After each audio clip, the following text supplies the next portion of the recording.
Good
morning, good afternoon, and good evening, and thanks for stopping by. Welcome to Starbase Weekly, the RGV aerial deep dive into images he captured from the ground and air in Boca Chica, Texas. Our dedicated team will guide you through with the latest updates and theories at Starbase, Texas.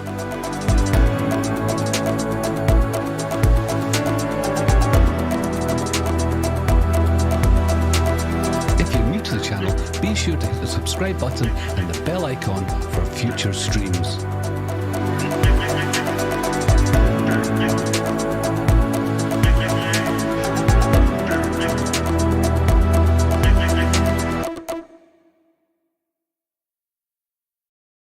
Welcome back to another episode of Starbase Weekly. This is episode 46. My name is Mauricio, and I'll pass this along to Indian Star.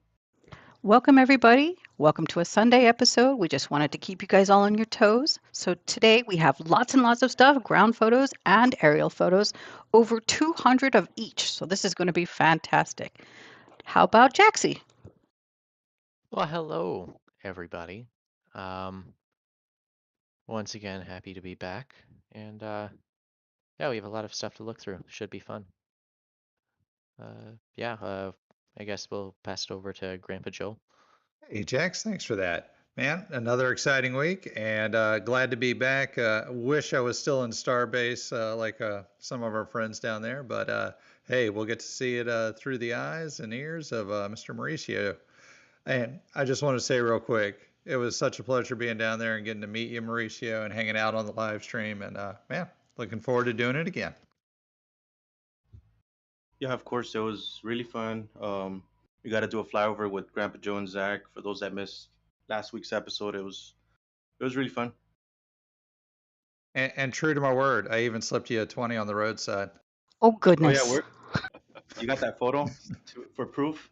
Oh, yeah. We got that somewhere. I'll show it. Wait, if it's on the down low, taking a photo is really not on the down low anymore. Just saying. Well, hello, everybody. I'm Thomas, jumping right in. So I'm going to be driving today. Zach is out this week. He's still actually at Starbase, as far as I know, taking some amazing pictures. So we'll have some amazing content from him and on CSA Starbase for his videos, and that's going to be so much fun.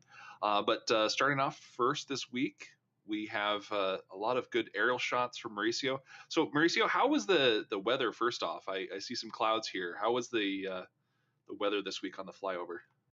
It wasn't the best weather, to be honest. I mean, we went out there around 12 p.m. and we did go out there during testing, and it was just one of those days where the clouds were always an issue. It's always an issue every now and then, but it was way better than the previous flyover where we went up there in extremely hazy conditions. So over the launch that we didn't have any issues. So yeah, hope you guys enjoyed the images we took today. We took when did we take these, on Friday or Thursday? Ground images were on Friday. Your aerials were on Wednesday. There you go. Perfect. Well, starting off with Massey's, because that's kind of what you first hit when driving past Starbase here. So you're never going to actually be able to see this in person. You're going to be able to see the photos because, well, you can't drive down this road without trespassing. So don't even try. But they have been doing a lot of work over here. So let's get to some better photos that we can see a little bit closer with the ground area here. They have gone through and leveled it all out. They've got plenty of old concrete that's just being dumped here. You can see just blocks of it. So I guess that's the thing that I get into, is the massive changes as far as the soil conditions at any of the sites, because that's the building blocks of how you get to like the full launch site or build site or any of those locations. You start off with dirt, you build up with concrete, so you've got your foundations, and then you build your structures and everything else along with it. So let me jump through a little bit here to see if I can find a perfect shot. There we go. So this has a lot of changes. You can see that first off, a big change from last week. There was something standing here. No longer it's there. Do you want to go into a little bit, Jax? Well, yeah. I guess the big thing last week was that E-dome, we could see it ruptured on the test stand, and since then they've quite clearly begun scrapping it. For the most part, they've already scrapped it. Yeah, various pieces of ring and dome on the ground there, but hopefully, I guess all we can do is hope that the test went well and that they're gonna be all good to start using these domes in the vehicles, booster and ship. So, Jax, if they did a test to failure, which obviously it did fail, do you think that means they were testing the upper limits or that it failed within limits? I think personally that the first test we observed with E-dome, where the top dome cap shut off, I think that was within limits. I don't think that test went as planned, just because of how it was just that cap that failed, and generally that's not what we see with the way these domes pop. And then they repaired it. We saw that and retested it, which led to the implosion, I guess, that we saw in last week's flyover photos. And I think that that had a higher chance of being a test finding the upper limits, a more successful test that showed this is where the dome failed, but it was past your it was past what you'd normally put the dome through in flight. So I'm kind of thinking that they normally do several rounds of testing over a couple of weeks, and I think it may have failed earlier than they were expecting. It may have been within limits, or it may have been above what was needed as the minimum, but just a little bit less than what they were hoping for. Sometimes they shoot for like 2 times the needed strength before it burst. Yeah, they have some. It's hard because we don't always know what they're targeting for the test, what their margin is. So, but I mean, it's a good sign if we don't see another E-dome test tank get built, and so far there hasn't been one. But I guess we'll cover it later. They are building new test tanks all the time. So that'll be interesting to touch on. Yeah, speaking of tanks, we have a bit of a newer tank here. Did you guys talk about this one last week as well, or is it still a bit new? It was there last week. I can't remember if we touched on it. Yeah, they have a small little fuel sphere. Or Oh, neato. I guess cryogenic sphere, not necessarily fuel, but yeah, I'm not 100% sure what that's for, because we know that the 2 long tanks, as far as I'm aware, are liquid nitrogen. And yeah, they just have this little sphere. Yeah, it's just on these little pads here, so it's not a permanent mount where it's at, I think. but there is what looks to be a line running to it. It's a dark line, could be power or for sensors or something like that, but doesn't look like it's actually hooked up yet. And then what we do have also is a couple of concrete pads that will be formed here, so you can actually see the rebars already laid out, waiting for the concrete. So that should have happened probably within the past day or two as well. Like this was taken on Wednesday or Thursday, or Wednesday, you said. So this is probably already concrete pads now. Question is what goes there, and I only had one thought on it, which was you could put something like this on the pads, but it's just probably a tank or other tanks that are auxiliary or other systems like this. Yeah, and I mean, speaking of other tanks, just beside the 2 liquid nitrogen tanks, they have put together and poured the new pedestals for an additional horizontal tank. So we're going to see something go there. Yeah, we could see another one get shipped over to Massey's. We know that they have moved, or I don't know if they've arrived, but there were 3 tanks coming from Kennedy Space Center moving to Brownsville. So who knows? Yeah, those 3 tanks are an odd one. They came from Brownsville area. They went to 39A and then they came back. So I wonder if it's a return for warranty or what. I wanted to offer my slim chance, hopeful opinion that they might actually move the full-size Booster 9 out here and test it. And rather than shutting down the pad with cryogenic testing, maybe they could do it here. And so that brings us to a question. Crane Man's wondering, are the Pad 39A tanks that arrived in Brownsville scrapped or what? They Well, look pretty beaten up, and that was before they even got to 39A, I think. Jaxie, yes. you were going to say something, Jax? Well, I mean, they are known to sometimes buy used tanks, and I think some of those might have been used because it's cheaper and they're perfectly fine. So why not?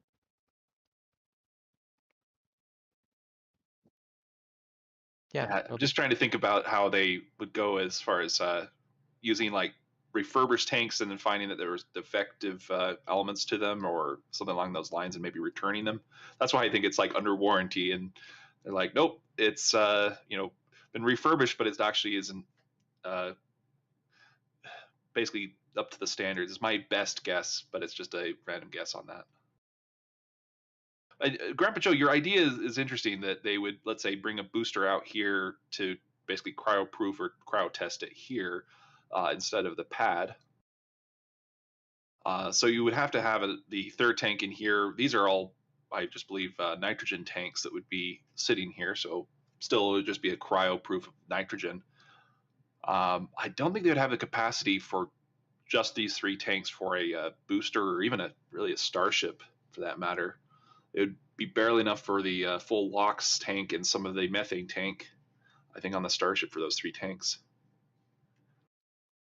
Yeah, I mean, if they're gonna bring a booster up, we'll definitely know because they'll put a pad out with what is it, 12 points to bolt it down or whatever it is to bolt down a booster stand. But yeah, so I there's a guess, lot of room yeah. to build out too here. So we could see a lot more tanks appearing besides just these 3. So yeah, I like that idea in a sense that they have the cryo stations at the pad and they've used them, but now they've kind of pulled away from that. We're seeing testing going on here. So this was a test tank that they've used twice. One, and it's failed twice, but the first failure, as you mentioned, was that the valve assembly at the top with the connection to it. Yeah, I'm excited to see what they do with this site. So I mentioned before, I believe this is going to be their operations center for the first flight. That might not be correct. Could be another site a little bit further up the road, but this is my best guess of what they're doing so far on that. But yeah, they are moving a lot of dirt around and getting this all leveled out, and they're getting a new area of basically, I think, going to be concrete or maybe a structure. I hope they. Ooh, what do you guys think of a tent? Like I a love full, tents. like reusing one of their full large tents in this area, because it could happen. It's about the right size for it.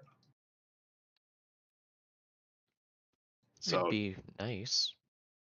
yeah, Be a good tents. place to keep all their stuff. No, that's not a terrible idea, Thomas. Here's cross my fingers on that one. So there are a few more questions if you're interested, since we're on this topic. Yeah. There's a question, do you think they may have tested the tanks? At KSC for certification. Sorry, we can come back to that one. Todd will come back to that one. Sergeant Snippy asks, he actually asked this question last week, but he mistakenly said Sanchez. And what he's wondering is, are the tanks that are leaving KSC replacing the tanks at Massey's because they are larger? So replacing the tanks at Massey's from the tanks from KSC. Is that what the question is? Yes, and Trying to understand. and the thought is Okay. it because they're larger? Well, let me ask this, Mauricio. Can we bring up another photo from somebody else here? Because I do have a photo that shows those tanks, and it's a quick comparison. As long as we get proper credit. Yeah, that's All fine. right. Okay, so this is Fairy Faz. So known as Fairy L. She does some amazing photos with. Let's see here. I think she's independent, but anyways, this is the 3 tanks that we're talking about here. So aerial shots just from another area. This is from the Florida site. This is around the canal, not the canal. The what is that called? The spur.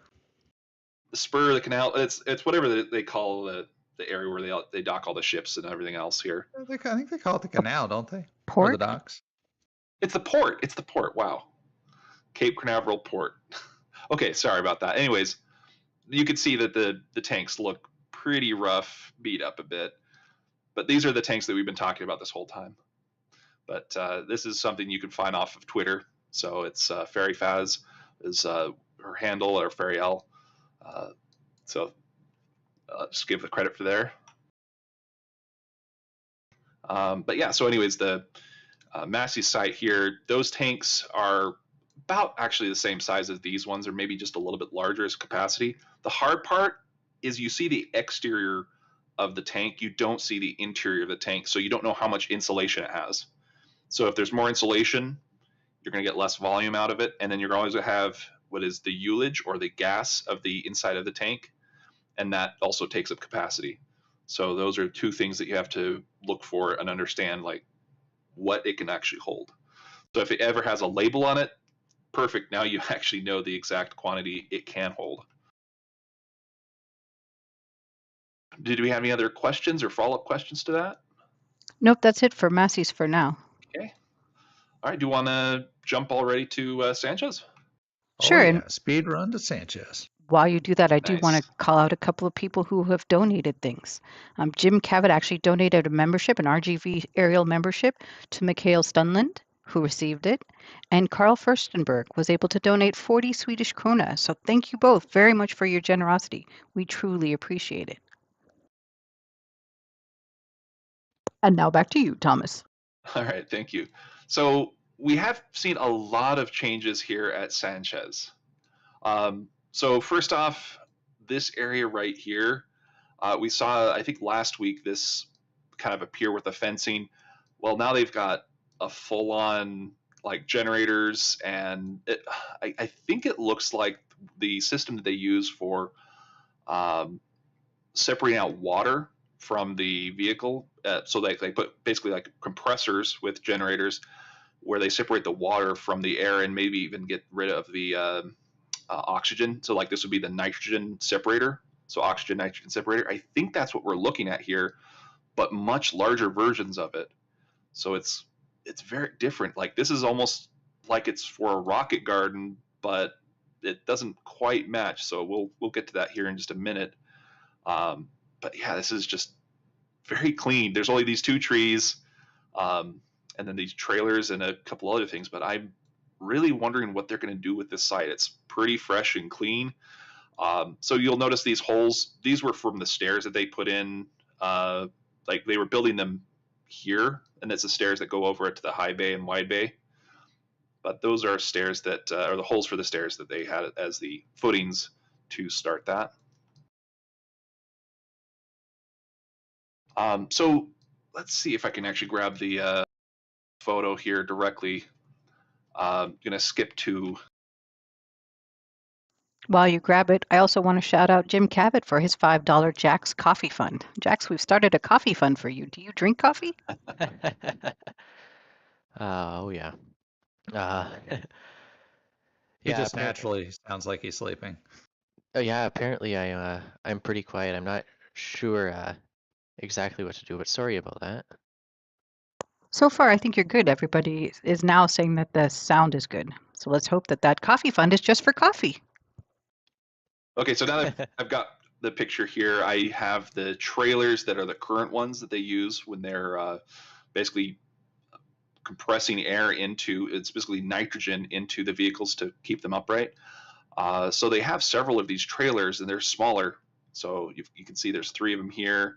And what they've been using for the most part for the rocket guard, at least for these 3, has been a nitrogen tank with an air gas vaporizer. And the air gas vaporizer, what it does is it takes the liquid nitrogen, brings it in, and it takes the warm air, or it's relatively warm, and it cools down the air, and in exchange it warms up the liquid nitrogen into the gas, and so now you have just a nitrogen gas, which is used to keep up the vehicles. So they basically put pressure in them, so that way if you have high winds or other things, you're not going to have issues with the vehicles. They're very strong when they're basically under a couple of bar pressure, so it's like 2 bar for each of these, just to be safe. But yeah, anyways, the interesting part is that they have these trailers that are mostly for starships, but also can be used for the boosters here, as you can see. And then let me go back to that other image here. You have these trailers. So this side basically takes the water out. This is to separate the nitrogen. Very strange. Like, to have these here, it's as if they are putting a rocket guard in this area or something. But then this part doesn't make sense. Why are they putting a fence in? Any other theories, Jax or Grandpa Joe, of why they would be getting this area cleaned out and what these would be for? I'm not sure. That's my theory. You know, they could be, I mean, that space is so primed to do any number of things with.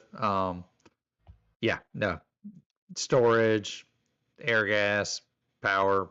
I mean, yeah, rocket garden. They're going to need plenty of space for that. Tesla charger. I think this is not a Tesla charger specifically. This would be it's either a tombstone, but no, I think it's actually like a no trespassing sign. Hey Thomas, that dirt does look kind of fresh, right? Either they've been digging out or they brought that in, right? Yeah, they brought this in. They brought this in.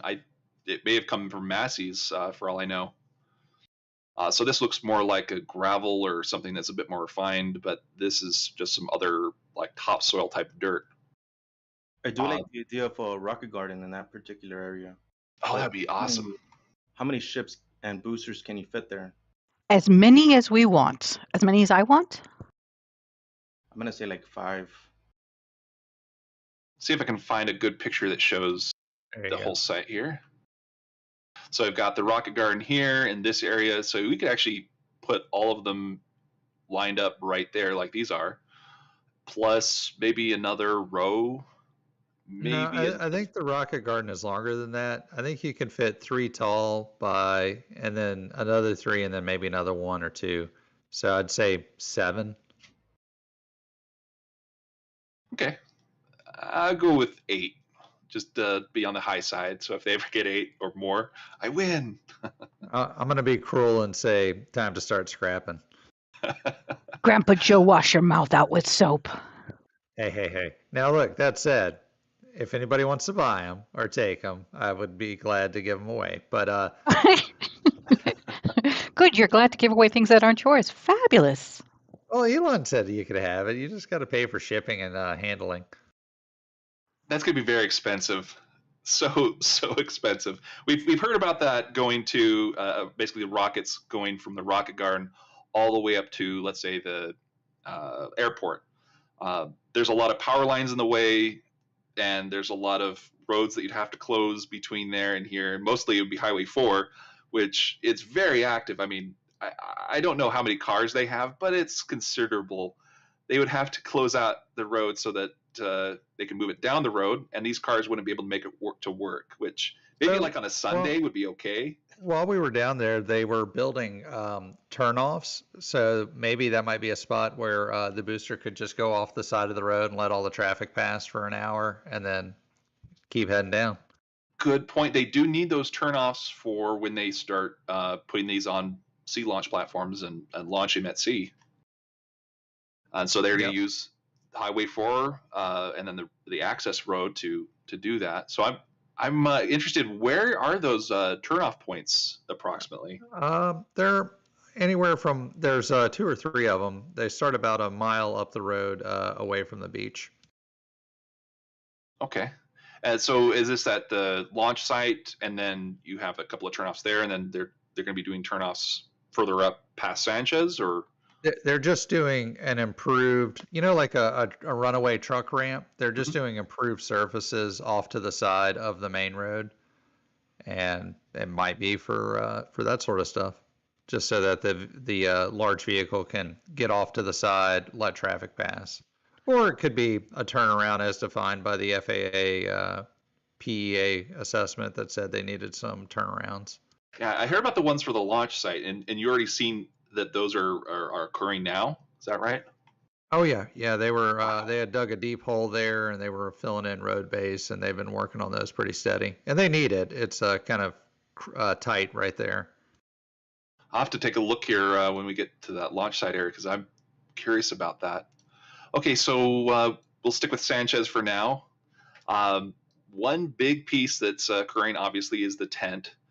So they started off in the middle, and they're building their way out on both sides. I love that design. Like, it's so simple. It's like you get 2 of them up, they hold each other up, and then you start adding on them continuously in both directions. So you can have actually 2 work crews, basically double timing this. They only have 1 crane here on site at the moment, it looks like, but even when you actually have one side being put up, you can actually bring the boom lifts over and work on the other side. I was a little surprised that they didn't put it on top of shipping containers so that they could raise the roof. Good point. I when I first saw this tent, it reminded me of the original tents that they had back when they were working on Hoppy. So it's the same size tent. It's a little bit better quality of tent, but it's exactly the same size.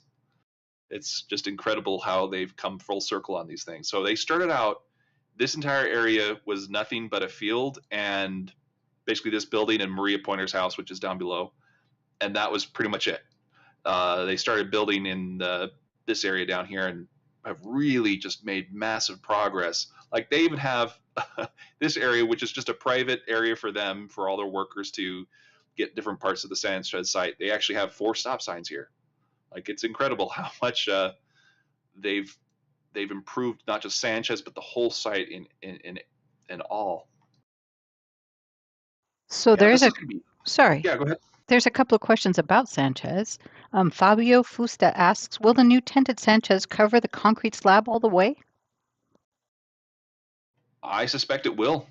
So they already have it going to this end. It should make it about to here. You can see they've got pretty much a perimeter set up, so it might be just barely not covering this area here, just this little edge. So you can see along in here that they go to the concrete and then they stop. So it can always have just a little bit of an overlap, just like an inch or 2, that the concrete is coming out this way and that way, but it's going to probably come up to about here. Nice. And then Carl wants to know when they moved Maria's trees. Oh, Maria's trees, yes. So there used to be a tree right here and a tree over here, and they're gone. So they're Maria's trees because she saved them. Like, there's not many trees that provide shade down there. But this one was probably moved, I'd say, 9 months ago. So it's been quite a while. But yeah, they were just had this very interesting issue where there was a tree literally right where this concrete was at, and this concrete would just come to here and end, and then it would go out, and then it would go around, and it was just this really strange little box right here that had a tree in it. And that was why. It was that Maria, she's like, don't let me call Hawthorne, and she talked to Hawthorne, and they said, yeah, don't bulldoze the tree yet. I hope that they saved it and replanted it somewhere else, because yeah, they really have a hard time getting things to grow down here. If you remember the the palm trees. The palm trees down there have been pulled out a few times. They had a whole bunch of them, but it's really briny soil, so you have to start them in the environment that they need to be growing in. Then you can actually make large palm trees. It's going to take some time, though. Yeah. See, we still have the BFC shed, or BFC crane still there, Appleton Marine Products crane. And they've just put more junk around it, a lot of culverts, and I'm just wondering when the new owner of this crane is going to come and pick it up. Never. Ha ha ha ha. SpaceX will eventually have to be like, well, we need you to take this because we're going to actually use this area for something. I mean, they're like cleaned up the entire area, like from here all the way down. This area is a little bit more of a rat's nest than everywhere else, but they'll get to this soon. In fact, I think that's what they're doing right here. So yeah, they are moving. That's a whole job in and of itself. Did I see some new conduit was run off to the left under the near the gas wells, a little further down? I saw some looked like disturbed dirt down there. It may have been in a different picture, a little bit up. But no, I thought that I'd seen some additional underground work happening in this area. For the disposal well right here, I did see that it looks like this area was disturbed. So it looks like they're using this to basically have as a disposal site. So whatever they're using, like they've got these frac tanks here. I think they're basically disposing of waste material down in the well. So it's going, like 400 meters down or something like that. That's what I vaguely remember the well site basically shows all the information on it. But yeah, Nice. This is the disposal well. This is the actual well that would have methane gas, and they're not touching this one yet.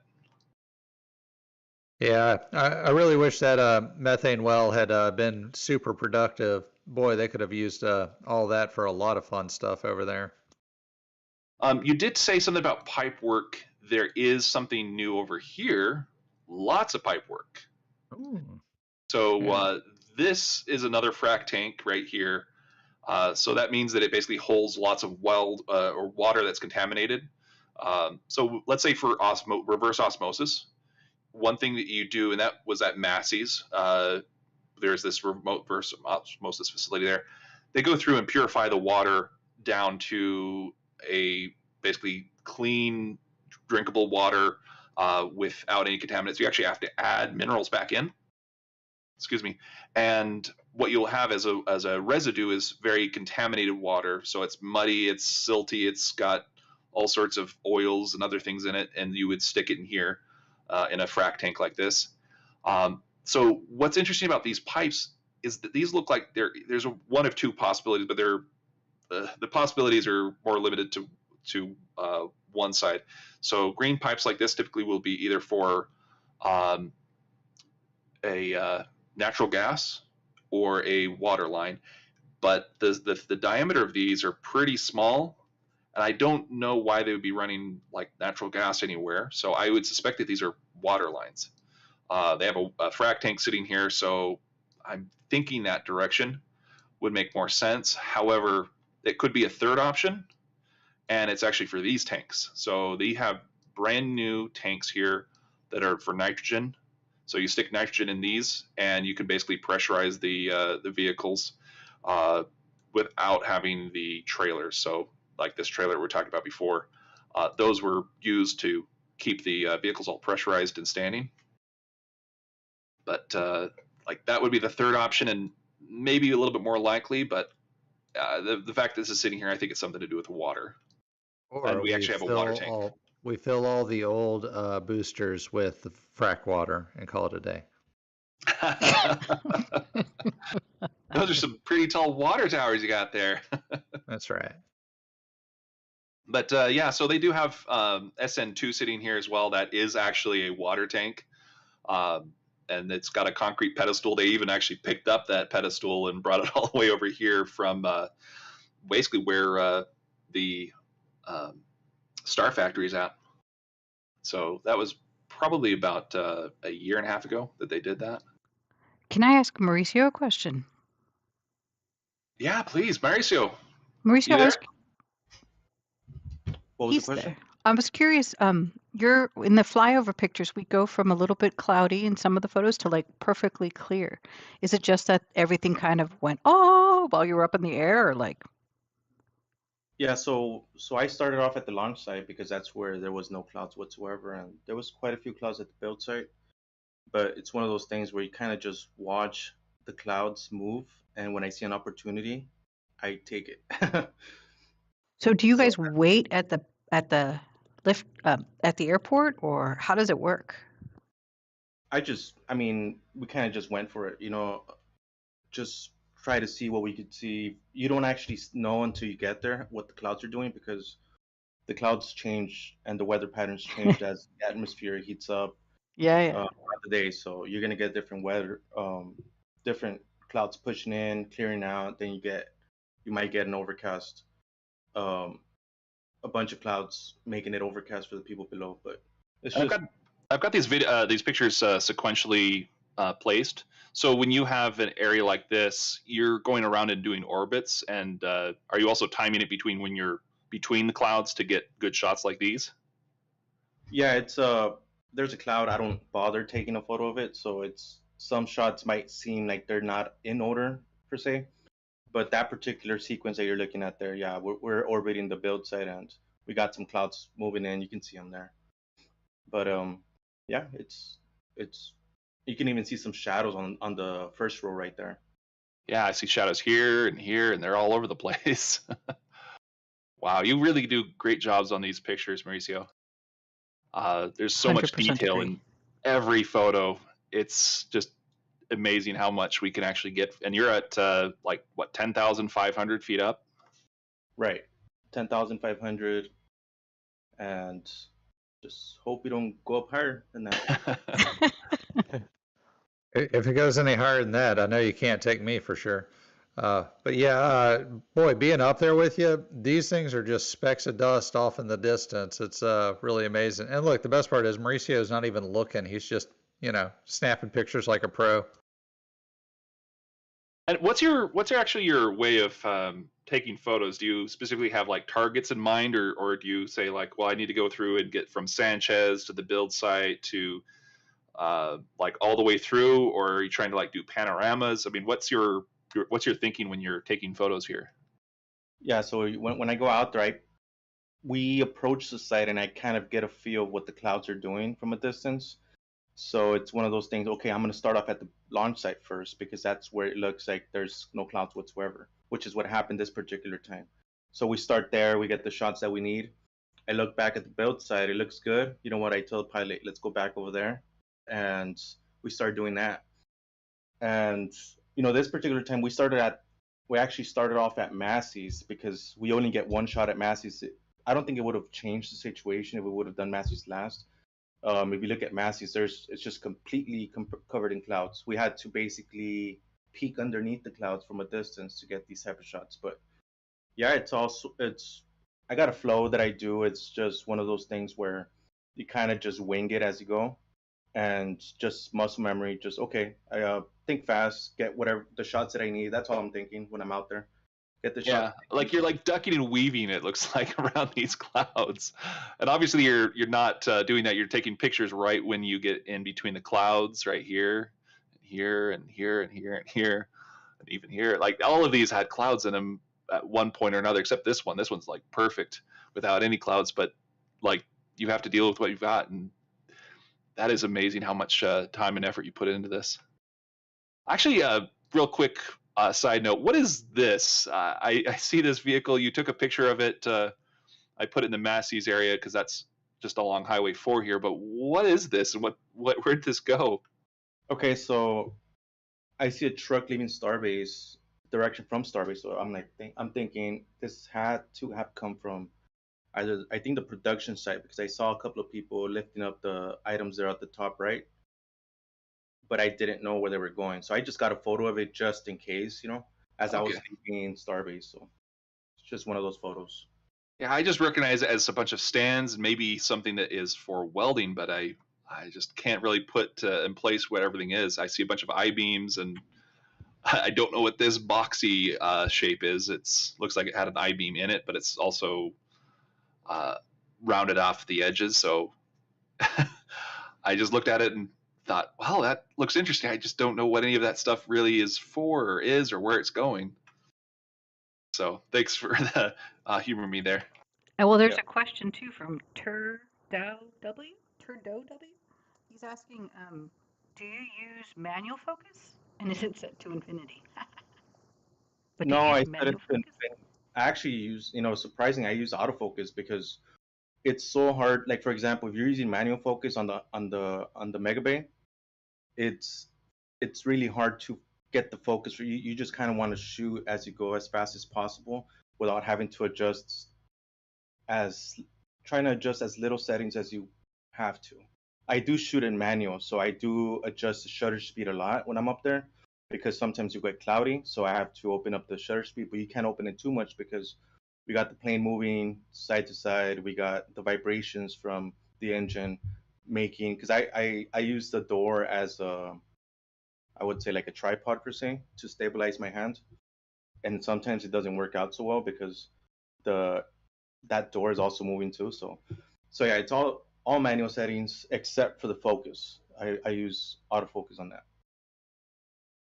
I've tried a similar camera. Actually, I think it's the same model of camera and lens, and I was taking pictures of something going by, but I was taking them too fast, and the autofocus was like, "Oh, we're good. You've already taken a picture before that must have been focused, right? You took the picture and you liked it. You took another one, and they were all blurry." So have you ever had that kind of issue before, where you take them too fast or something along those lines, and it doesn't get the autofocus right? It takes a while to figure out the settings. I remember my first flyover, I didn't have these settings locked in.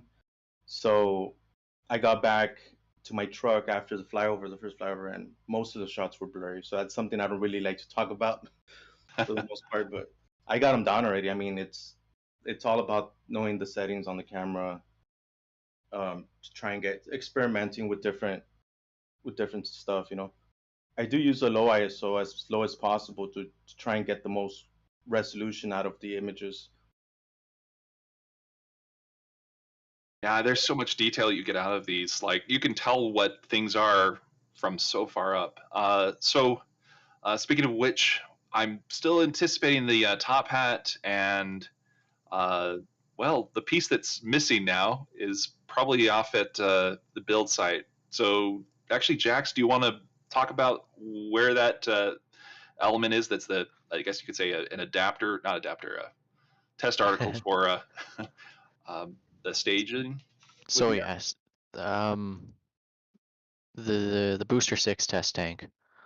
I think we've covered it before, so it's going to be composed of this test tank on the can crusher right now, Booster 6, and an old leg skirt, a 2-ring old style leg skirt. And it must have been a week or two ago that it moved back to Tent 2, and they've completely covered this thing in even more external stringers. So this skirt is basically just external stringers now. And while that may seem like nothing, it does tell us that the actual skirt itself, like the main body of the skirt, doesn't appear to be the main focus of the test, because they overbuild what they're not testing. So the only thing they're testing can fail, and they'll find the limit of that. Oh, really? They're testing this then?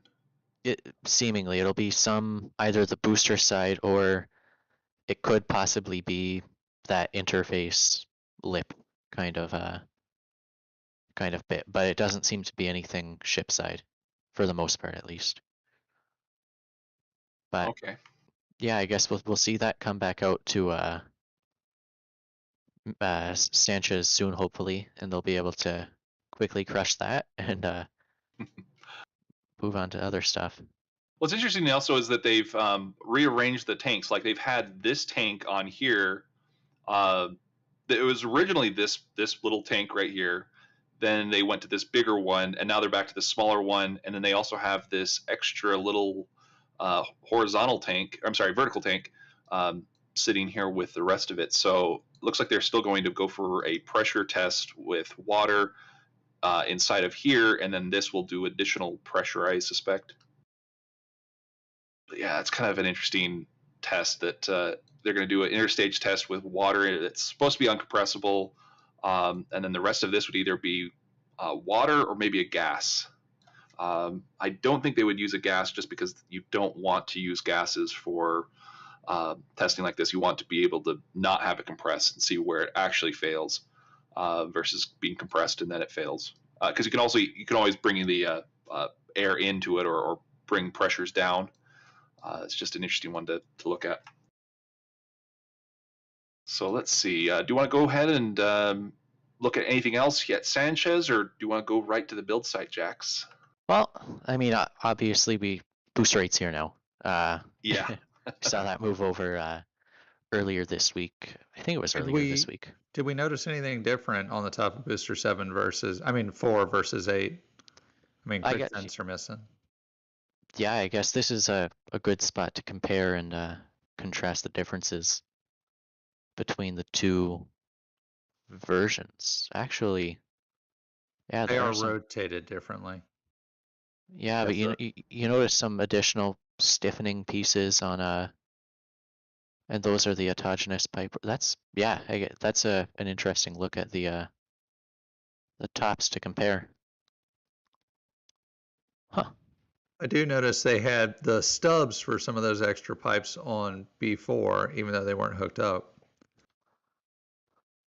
E4, I can't remember exactly how they did it on B4. They redesigned this system pretty heavily on booster 7 and up, so I mean, B4 was up there for what, like a year? They could have rebuilt everything. Yeah. So yeah, we're talking about these little pieces here and here, right? And then those would be for the autogenous lines. If they were going to be going up and in, that's where they would go to. But this one doesn't have them, but this one does. You can see the line goes here, and then the autogenous line goes from all the way down, and then it kind of ends because they never finished booster 8. But yeah, that I think is what we're talking about there, right? Yeah. By the way, I just noticed the I don't know why I never noticed this before. You see how there's two flat pieces on each booster where it kind of, yeah, right there. Those happen to coincide perfectly with the catching points. Yeah, perfect. Yeah. There's so much more structure here for the catch points. So what's interesting is that stainless steel, or any steel really, it's really good under tension, and it's not as good under compression. So if you were to land the boosters this way, the whole thing would be a lot easier to crumple. However, if you landed just on that little piece right here and they spread out that load, and it can go up a bit this way to can basically hold the entire vehicle. So it's got the stringers in a sense to hold it and up and basically down when they're launching.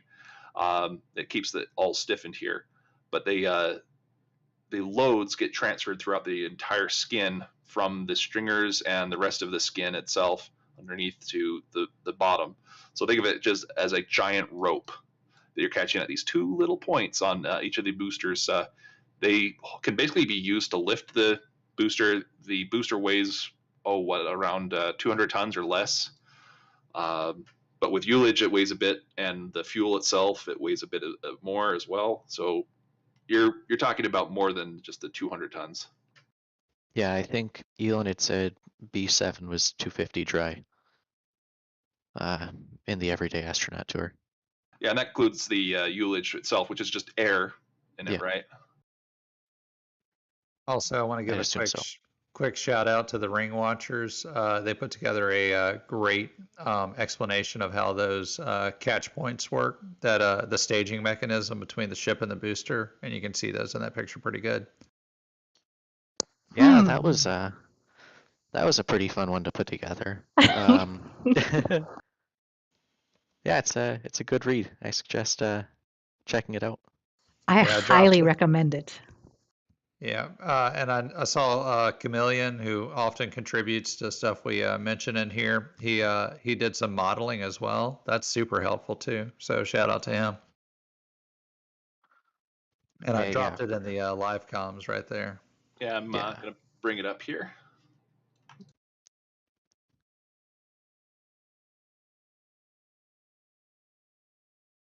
Well, I just skipped to the end, so there we go. But yeah, so that's the little mechanism itself that latches. That is such an amazing animation. Who did this animation again? Chameleon. Chameleon Circus? Nick. He's It's our Nick. tagged down in the bottom left. Ah, there it is. Nice. Yeah, Nick.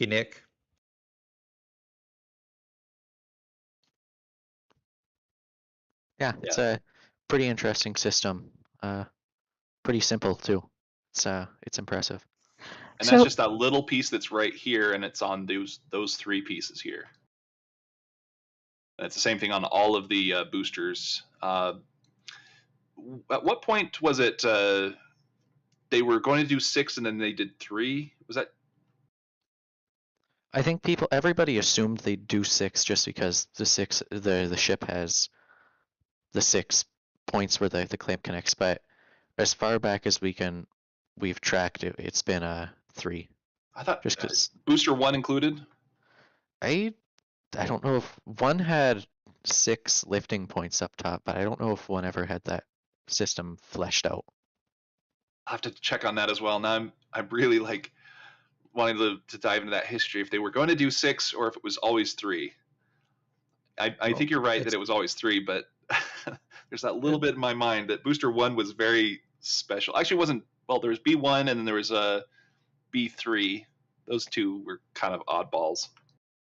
It was pretty interesting. If anybody follows closely, they were talking about doing spin staging, where they impart a little bit of spin into the booster ship as a whole, and then whenever they do staging, it flings the two apart from each other, and also helps get the booster ready to head back for its boost back burn. A lot of force on that. All right, do you want to jump to the build site now? Yeah, let's head on over. And before we jump, I'm going to shout out a few people who've given some very generous donations. We've got a $20 donation from Paw Angel, who said, fuel, donuts, coffee, whatever, let's roll. And then Jim Cabot with a $5 donation says, I got 5 paw. And then a very generous donation from Moon to Mars, who donated $100. Fuel money for these spectacular photos. Thank you. So lots of generosity. Thank you all. Yeah, thank you. That is very generous. All right, so we start off with a bit of clouds, but it clears up pretty quickly here. So we've got massive changes going on here with Wide Bay. So each week it's a little bit more and more, but now it's got the white paint and the siding. Everything is coming along very quickly. And the siding matches the building too, which is great.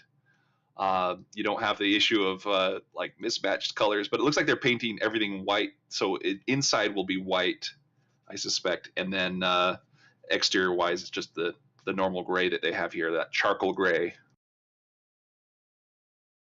So Golden Boy suspects that they're going to be doing Raptors or things like that in here. I'm not sure exactly what they'll be doing. All I know is that they'll have an office up here.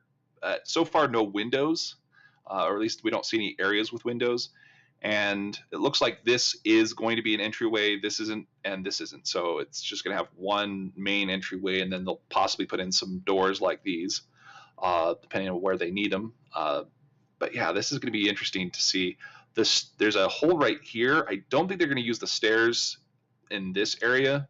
I think they'll use actually stairs from the corners of the building inside, because they've got staircases in the back corners there. Let's see. Was there anything else on this, or we're good there? Yeah, I think we're good. I don't know if we have any ground shots of it. Oh, we do. Let me grab those.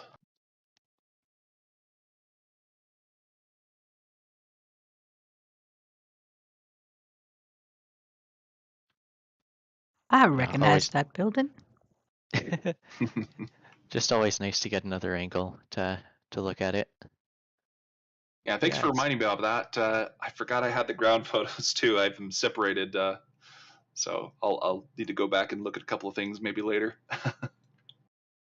But yeah, there is just the siding on this side so far being built. This was on Friday, so they haven't started yet on this side at that point. Yeah. Yeah, this is completely closed in on this. This was just for boom lifts and other vehicles to get in and out. Now they're pretty much done with the major pieces going in here. The roof is underway, and yeah, I don't know of much of anything else. I'm still curious about how they're going to tie this into the building as far as waterproofing. So wide bay in this outboard building, or whatever you want to call it. Yeah, they're going to have some interesting waterproofing issues until they get this done. But they have some stairs here. They look like just temporary scaffolding stairs. So I do wonder if they will put in their own separate stair system, or if this is just a temporary. We need to put some stairs in before we actually cut the holes in here and make these two buildings one building, so to speak, especially for that upper floor.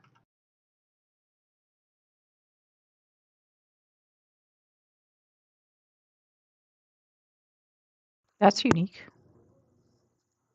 When do you think they'll put in the windows? Installation. Yeah, yeah.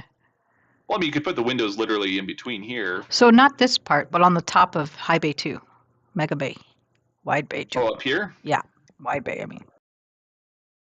I'm still waiting for that, as well as when they will start to put in these windows. I haven't seen any movement or heard anything yet. I don't know what the holdup is.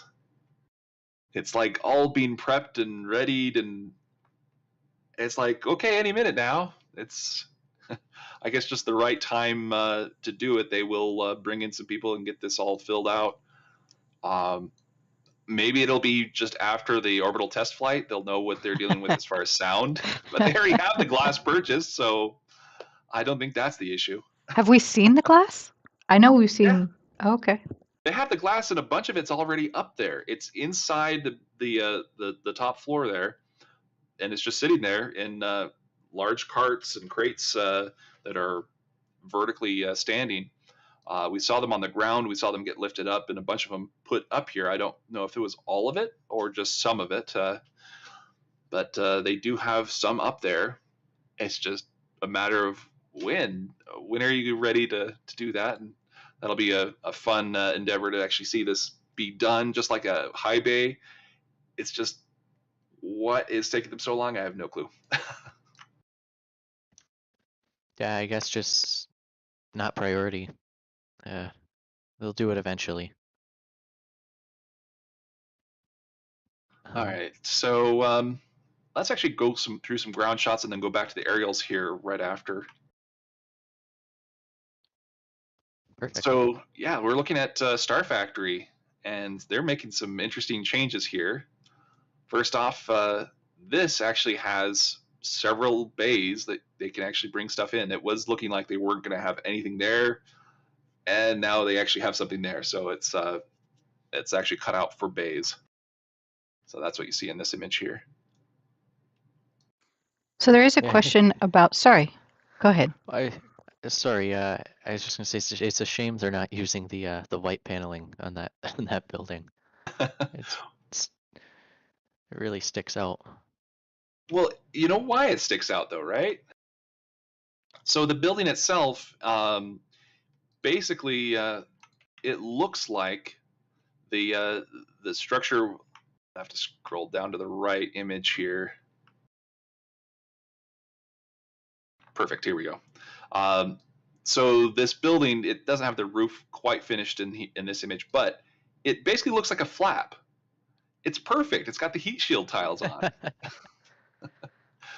So that's, I think, a really great use of just making a change to make it look good. It's a triangle with at least at this part. It does kind of look like a flap. I would wonder where they would put the other flap because it kind of wouldn't be symmetrical. The only other place would be up here, and I don't want it to be there because I want big giant windows to be here. So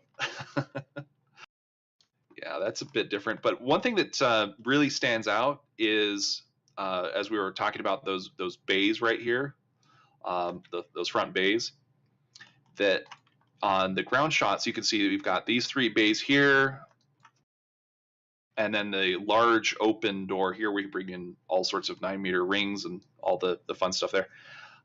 You don't have many other doors. However, the Florida site, you pretty much have, I don't know, let's say 7 of these large size doors just along here. And then you have a bunch of smaller doors that would basically be fitting people and other things. So it's got like, I don't know, 10 doors. It's just insane. And here we've just got these 4 so far. I think there's actually 1 door just sitting right there, if I remember right. Should actually be able to use the images here to actually do a quick look at that. It's pretty interesting that they might be done with the Florida Star Factory before this one. Well, this one actually has production on this part already started. That's why it's going to be so hard to get this one done first, because the Florida one doesn't have production to contend with. Yeah, so it just has that 1 door, a double door right there.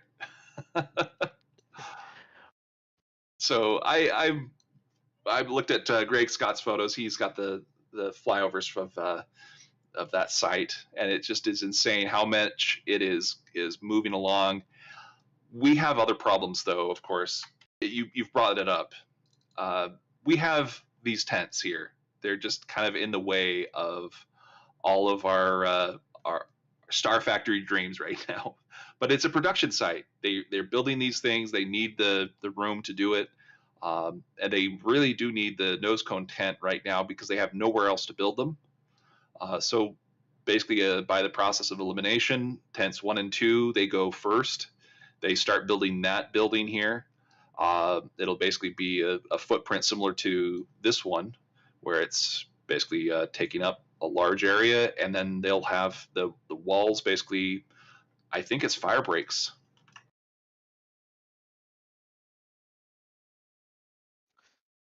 Sorry, I'm just seeing if I can find another good view here. There's so many good pictures. There you go. That's a good one right there. So Mauricio, you've outdone yourself again. There's so many good pictures. I'm pulling up this one because it's interesting is that they will have that. Actually, I probably need it the other way from the other side.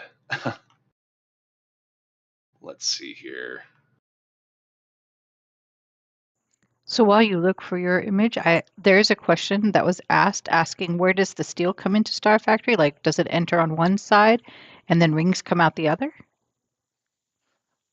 Well, we don't really get to see that happen. They do it pretty sneakily. So it could go in from any side, and it'll go over to its workstation. It'll get built into rings. As far as we're concerned, all ring and dome production is now in the Star Factory. None of it happens in the tents anymore. Sad day. Yeah. Yeah, and I mean the Star Factory not only is it online, it's online, producing faster than they were before. I mean, sleeving, flipping, producing, it's all happening in that building significantly faster than I'm used to, at least. So yeah, we don't know the small details about that, and I'm afraid that we probably won't. We're gonna start losing a lot of the insights we have with this building coming online. Luckily, we've learned everything we would ever possibly need to know about making rings, sleeving them, flipping them, domes, etc. And we can tell a lot from the prototypes. So I think we've learned enough, and we can kind of guesstimate from there on. And you can also tell a lot from the outside, like structure and, from the weld marks. So it's not over. It's Oh, just different. not over by far. Just yeah, a little bit more difficult at times, but hey, that's it's just more fun. We'll Yeah, just have to wait for the next Tim Dodd interview to, take us on a tour of the new and improved giant star factory. When do you think they're going to start the next section? Yeah, that's really an interesting one because we know that they've shifted a lot of work out of those two tents, but they aren't stopping work in them. I mean, we've discussed this in previous streams where a lot of the finishing and processing work for sections that's doesn't need much tooling is done in those right now. I mean, we have this almost like a trench in front of tent 1 that they've cut out. That could possibly be the beginning of the Star Factory. This showed up last week, but I so don't this know. right here is what you're talking about? Yeah, that showed up last week, and it lines up pretty damn close to the Star Factory. Oh, okay. I thought this was the drainage system that they had here, because they've got drainage systems inside the tent, and I thought they had it just right outside the tent as well. But that is interesting. Have we seen ring sections coming out of Star Factory? Yes. I'm just gonna double back. I think that trench is new. It could be the drainage. I thought it was it showed up last week. Well, it's so clean that whatever was over it is now missing. So. Yeah, that's also that. That's exactly it. They've taken everything out of there. But that's what you're right, is that the drainage system, I don't remember it being on the outside of the tent. I remember it being on the inside of the tent. So that really kind of throws me for a loop too. And I don't see a lot of like dust or other things that should be here if they picked out concrete in this area. Yeah. But yeah, they've been cleaning house as far as the major tooling and production stuff. It's just that finish and finesse stuff that it's just some welding equipment. They move it out when they're ready and start taking down the tents. I'm still thinking it's going to be in the next few weeks that they start getting all of this taken down. And then at the same time, you'll start to see basically Star Factory pieces arrive on site to basically fill in that void of production of building the Star Factory. So actually, speaking of which, down here, the tooling that they use inside of Star Factory, it's slowly kind of disappearing. I don't see too much that I can actually point out because it's missing. I'd have to go back and forth between the images of previous weeks to show it. I know that they've had a lot of the stuff that was for the flatter domes. It's gone now. What is this one actually? I'm looking at it. I'm thinking it's dome or a header tank related, but I'm not sure. I've been looking at that for a while, but I'm still not 100% sure what exactly it is. Yeah, it looks similar to the dome jig in the lower left. I mean, like the construction of it. So it's for building something like that. okay. It looks like it's the same size for the domes, like the header tanks, really. But I'm trying to figure out, that piece here, and then why this one doesn't have it, unless it's like doesn't need to be supported for this one. It's just a transport stand or something along those lines. So the question was asked earlier about stainless steel, like does it go in one side and out the other?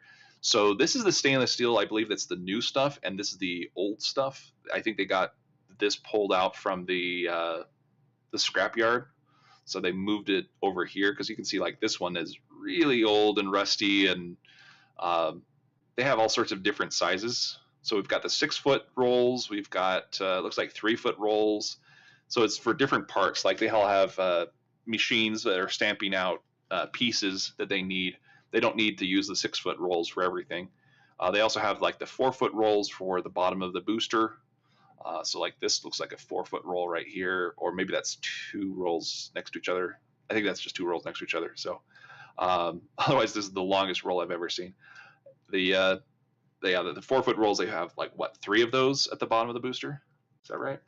I'd like to for. I'd like to add real quick that we early on we're talking about increasing efficiency by getting double height rolls. We're like, for sure they'll just use 6-meter rolls. That way it'll be half as many welds, and that never came out. Well, I looked up a company that actually produces 12-foot rolls, but the pricing is more than double. It's like triple the price of the rolls. It was just like, okay, that doesn't help you any to reduce costs. Right. Yes, you reduce the welds, but that's not a huge cost. And if you have to do one weld, you might as well do two. It's all the same structural integrity. Sorry, Jax, didn't mean to cut you off there. I also remember back then that we talked about that they would build their own forge to do it at 12 feet or basically double. And yeah, I know. I was hoping they would make a 27-foot roll and then just seam it up. I remember there was also ideas of spirals for the starships, and that was an interesting idea.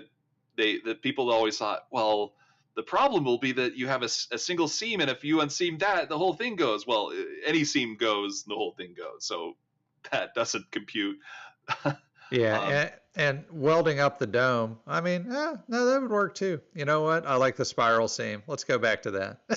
Well, the spiral seam has the one problem that you have to have such massive steel rolls to feed the machine to do it.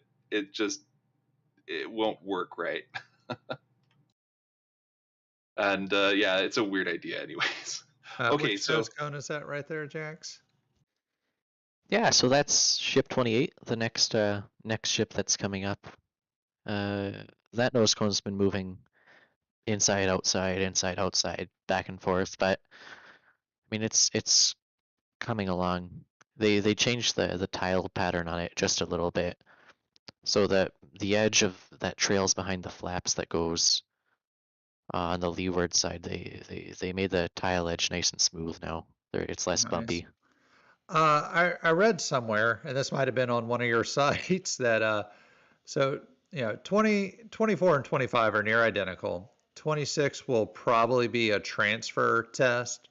27, I'm sorry, a cryogenic fluid transfer test. It might even just go from the header tank to the main fuel reserves and back.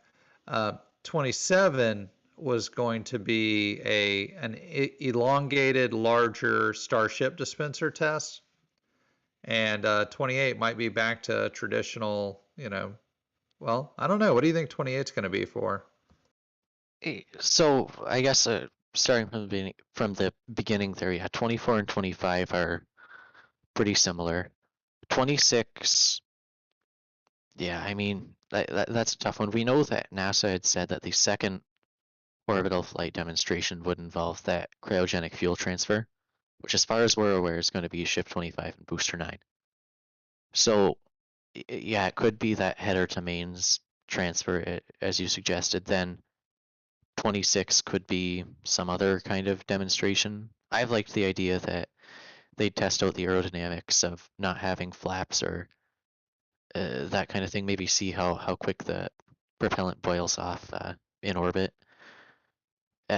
27 does have the new PEZ dispenser style, which it can carry a larger number of satellites, but it'll still be a 50-meter tall ship. It isn't inherently an extended vehicle.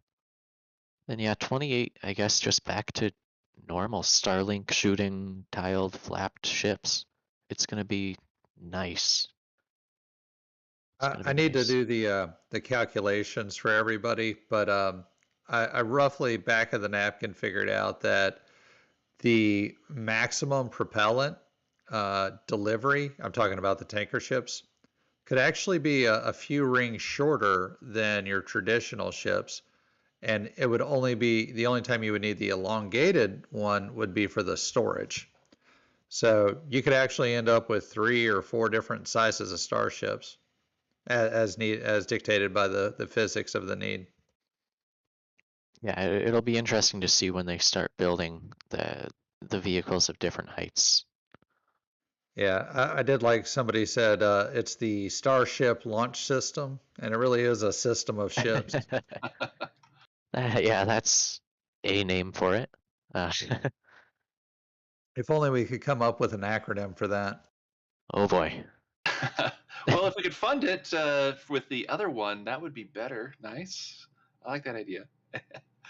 So one thing that I kind of bring it back down to the Pez dispenser, something that hasn't been really mentioned much is this 54 Starlinks that would fit in basically the Starship. If you go through and look at the weight of how much they would approximately be, I think Elon actually said they were like 1 or 2 tons or 1.5 to 2 tons. I can't remember the exact amount now. But what you end up with is an interesting number for the capacity. It's basically what a Falcon 9 can carry. So one interesting thing is that they will probably have 2 systems for customers. That one is for themselves, being the Starlinks dispensing on the Starship itself, but their customers are paying for the ride for what would be the equivalent of mass of a Falcon 9. And a lot of the customers will be Falcon 9 type customers for quite a while. And so they will have the opportunity to basically have a ride share, but the customers are paying for the ride. So it's just an interesting kind of way to look at the economics of this. So that possibility exists. Whether they go down that route, I don't know. But I do kind of like it as a good way of looking at they had the transporter missions. They'll have Starlinks on those that will fit in where the customer either drops out or other weight could be put in there. So they'll have some extra Starlink satellites launched. So basically, it'd be a similar setup to that. And it also is a decreased cost from Falcon 9 to Starship as well. I would take it. So, yeah, the customer is paying, but they're paying less than it would be for a regular Falcon 9. And I just really love the idea of this tanker variant you guys are talking about. The thing that is going to change, I think, is that they'll build this tanker variant, and when you actually look at the diagrams from NASA, it puts it at about 130 meters, or maybe it was 131 now. It's been a while. So I think it was 130 meters exactly. And the best part about that is that they will be able to use the current launch infrastructure. And even if the future they decide that they want to make longer, taller starships with a bit more fuel capacity to get up to that 150 metric tons, this is kind of the route that they will do it. They would also have to have more engines, so they have more fuel and mass with that. So you have to have more engines to give it that thrust. So you go up from 6 to 9 engines. There's a lot of capability that the Starship is able to produce. So, Jax, what's up with the rig yard? There's nothing here. Yeah, it's they're stacking too fast. Yeah, they have a lot of sections being produced in the factory now, but they're all being produced. I think we're gonna see a surge of parts come out when that happens. But yeah, we just have a single and a nose cone sitting out there waiting to find a family. That's ship 27s. Yeah, that should be for ship 27. And I guess if we scroll down a little bit to the dome yard, I guess kind of. The new dome yard, because the old dome yard is. So we have a common dome just to the left. That should be for ship 28, and the forward dome just over to the right is kind of sad, but we expect this to be for ship 28. It seems that if a smooth a stretch form dome was on the cards for ship 28, it doesn't appear to be anymore. It's because of all the stretch form failures. It's not gonna work out. Well, yeah, speaking of which, what did they put the stretch form dome on? Which booster was that? Well, there's going to be the first stretch form dome will be on booster 10 in the common dome, and that was built a little while ago. Hopefully that they start that LOX tank soon. We'll touch on the wide bay in a little bit. Um, but yeah, they decided seemingly they just didn't put that smooth dome for ship 28, and it's that dome went inside of the Star Factory. I have a feeling it's going to be used for just something else, but I guess we'll see. Yeah, always changing their minds. Hey Jax, Uh, did you cover the new test tank inside the Star Factory already? I guess yeah, we should do that now. We have some ground photos inside of the Star Factory. All right, let me jump to that. And I have, well, I guess we've all seen Beast, or I shouldn't say we've all seen. Many of us have seen Booster 7.1 on the Can Crusher, and it very notably looked identical to this. So I have lovingly named this B7.1.1 because I don't know what's different. This is the forward section for it, and yeah, it's already been, they sleeved it inside. You can see that the top of the dome just barely sticking out the top. Right there. That's the Right little there. arc. Yeah, And then these and are just lifting points right here. yeah, those we've talked about. And if we look at the stringers on this test tank, they're external stringers on the side of it. But if you look in between the external stringers, you can see another row of weld marks. And that suggests to me that they're internal stringers as well on the other side. Haven't they So, always had internal and external stringers at the top? maybe for this test article, it does. And that could just mean that it's, if they wanted to lift it traditionally, it might not be as simple as just drilling a hole through it and putting a shackle, because there's so much stringer. So they might have had to do something like these lifting points on the top. Best we know, there's 3 of them, and yeah. So if that's our best guess. If anybody else has any guesses, please do tell. Well, I do have a quick way of verifying if we already have stringers on these on the inside previously. So booster 8, I don't actually see any stringers there. It Yeah, looks so pretty clean. it's probably not going to be test of like the inner stage.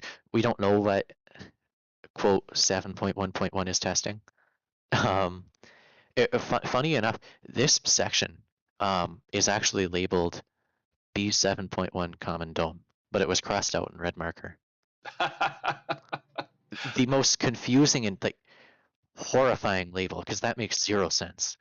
But that is what it was labeled, and it was X'd out in this red pen or whatever. But yeah, they're making a test tank with it, so it's Well, the fact they've already had a B7.1 makes it so confusing. You're right. yeah, that's why it's 7.1.1.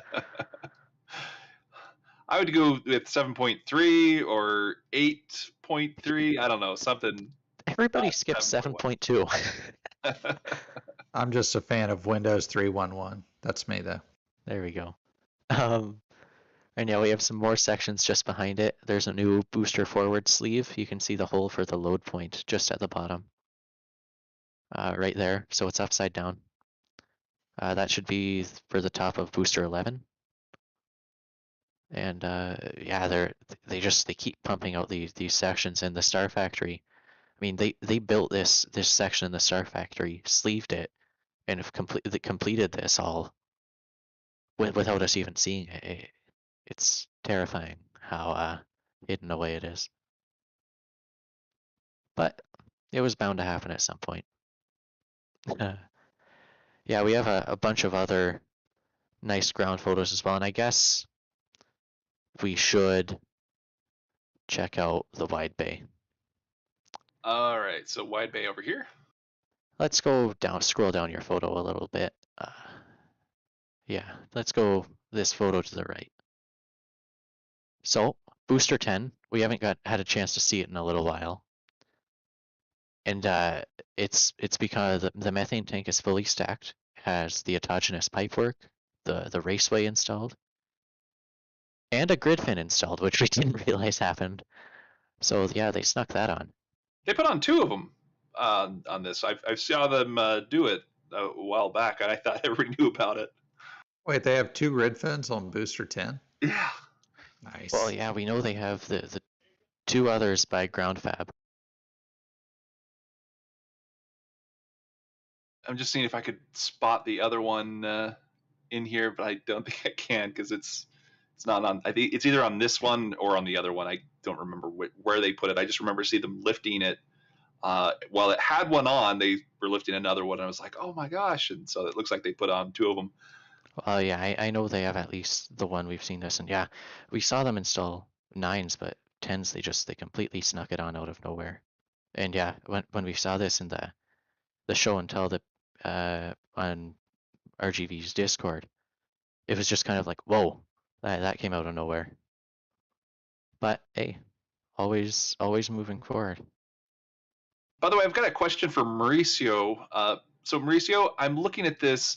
How much mosquito spray do you use? Because there is a lot of mosquitoes and gnats. I saw that and I'm like, what are these artifacts that we're looking at here? But yeah, those are. That's what they are? Yeah, they're bugs. You can actually see them like they're moving here. Ew. I was there for a week and didn't get bit once. It was great. So all the mosquitoes are actually here, not where everybody else is at. Okay. Yeah, I've seen that they have a lot of mosquito traps around the site. But yeah, that is quite something to see all of these mosquitoes. They really concentrated in this area, it seems.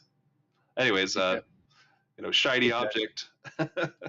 Jax, real quick, you mentioned there's 2 grid fins on booster 10 there, right? Or just one? I've only seen the one. Grandpa Joe had mentioned there might be 2. There very well said might there be. was 2.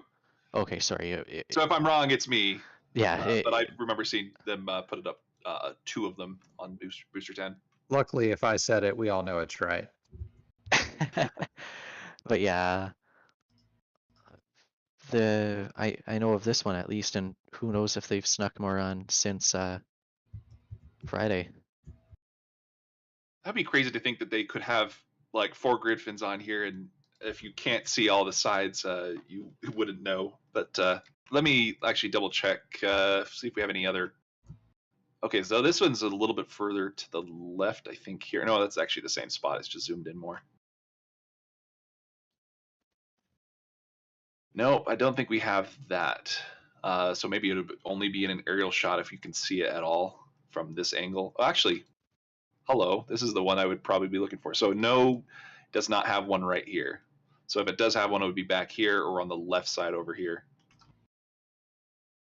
I do wonder if they put on the grid fins just to do fit checks for the building itself. They want to see where they can move things around and make sure that the grid fins won't be a problem.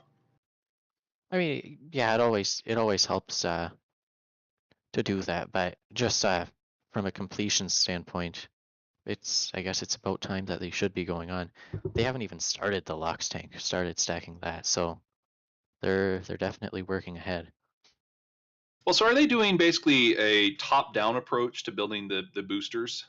So they build the top and then they keep stacking it all the way down, and they will then build let's say the LOX tank, and then build it in the sections from there. So you have the base, you have to have that one. That one's going to be in progress for a while, but you'll have all the pieces basically stuck on it, basically top down on there too, or is that not how they do it?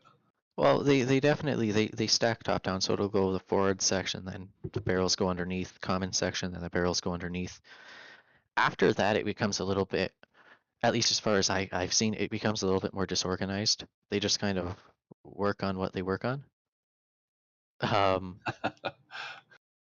Yeah, but it also tends to be they build the methane tank before the LOX tank. At least as since booster 9. I think that's when we started seeing that. Maybe 8, can't remember. So But, each booster that's a variant, so like booster 9, brand new on the TVC, the base of it. There'll probably be some other changes as well that we'll see. Oh yeah, the lack of HPU covers, so that's a big one.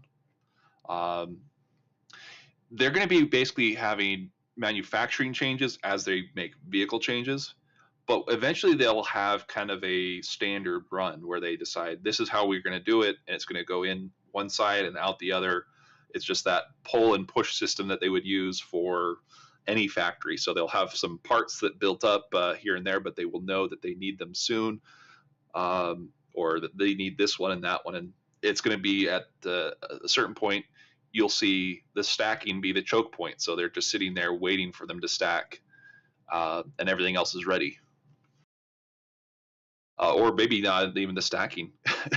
It depends on where the choke point in the factory line is going to be.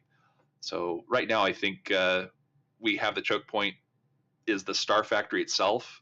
We've talked about this earlier.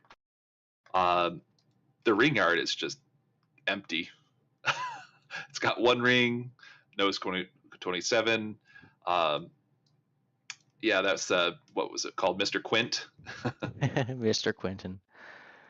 I guess Mauricio got a lot of good photos this week. He did catch a raptor delivery, a couple of raptors out in the old dome yard in his ground photos. So we should take a look at those, I think. All right, let me jump to those. They're right at the beginning. And yeah, they seem to be delivering these in constant trucks of 4, and it's very rapid deliveries. We had a period where there wasn't much, and now all of a sudden it's deliveries every couple of days. So I'd imagine these engines are going to be for Booster 9. All of them seem to be in the hundreds for their serial numbers. But, speaking of which, we have seen from SpaceX themselves, they posted a picture with Raptor number 200. And it was the one that basically said, do not pass go, do not collect $200. That kind of meme was on the bell of the booster. And that's version 2 Raptor. So they did version 1s, and I don't know what they ended up getting to on that as far as the serial numbers. But we're at least at 200 and building one Raptor per day at the Hawthorne site. Apparently, they don't actually have anything being built yet at the McGregor site. So it's just been cars have not been actually at the building itself. So whatever they're doing there, it's either tooling or building it up. And they want to triple that production to 1,000 a year, which how many starships would that be? Like 300 pairs a year of starships and boosters. Makes 1,000 starships only a 3-year affair. It's crazy. Yeah, it's getting crazier. Is that they want to build one every 3 days? That's like, what was it? 231 a year, I think. Just the numbers are insane. Even if you're splitting it between Florida and here and launching with sea launch platforms, and you increase your launch rates here and there. There's at least 7 launch sites, maybe 9 that they'll have in the future. It's just incredible. Quick question: what's in the box? Is this a flap part or what? Hold on a second. Sorry, I misspoke. It was 166 starships per year, so not 300. So yeah, it'd be like a 5-year, 6-year affair just for the starships. You throw in a couple of boosters, it goes way down. So call it a 10-year project. Okay, and I have to correct my number as well. It's 121 if you do one every 3 days. But yeah, so do you think this would be some flap pieces, Jax? We talked about this during the show and tell, and I think that was some kind of machinery or tooling. I think it was Billikid maybe, or somebody tracked the company. Yeah, it says right here, looks like Air Waybill, I guess. Maybe that's just something else. That's actually the shipping. They shipped it by air. Yeah, it was written on some part of it, and if I recall correctly, it was some type of machinery or tooling, but I can't remember exactly what it was. So for Star Factory then. Interesting. Yeah, Star Factory, ground fab, something like that.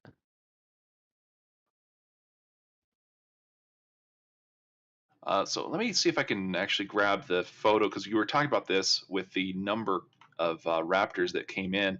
I thought I saw the picture in here earlier of the full bed of raptors. Now I'm just like, wait, I see them removing them, but where was the delivery trucks? I thought you had a delivery truck, or was that last week? It might have been last week. Yeah, this week they covered up the back of the Raptor truck, so I couldn't see the amount of Raptors in there. I could only see them being offloaded. But if you look at one of them, which one is it? The 135. At first, when I first saw that one, I'm like, why is it negative 130? What is it? 135? Negative 135? Yeah, negative 133. It's just a little barcode. It says ready to ship on the label.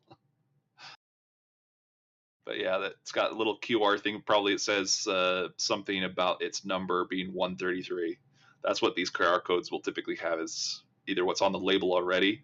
Literally, it will say ready to ship on the QR code, or maybe it's the number itself. But yeah, that's funny. And they'll static fire these, and it'll have the labels turn black. The glue just burns up, and it's like, okay, we didn't need it at that point. It's already on the ship. But yeah, the production rate is just incredible. Was there any other ground photos that I'm missing here that we should go for directly as well? Because there's all sorts of eye candy that I want to look at everything. Actually, those shot into tent 3. Those are pretty interesting. So you can see that tiled nose cone moved back inside.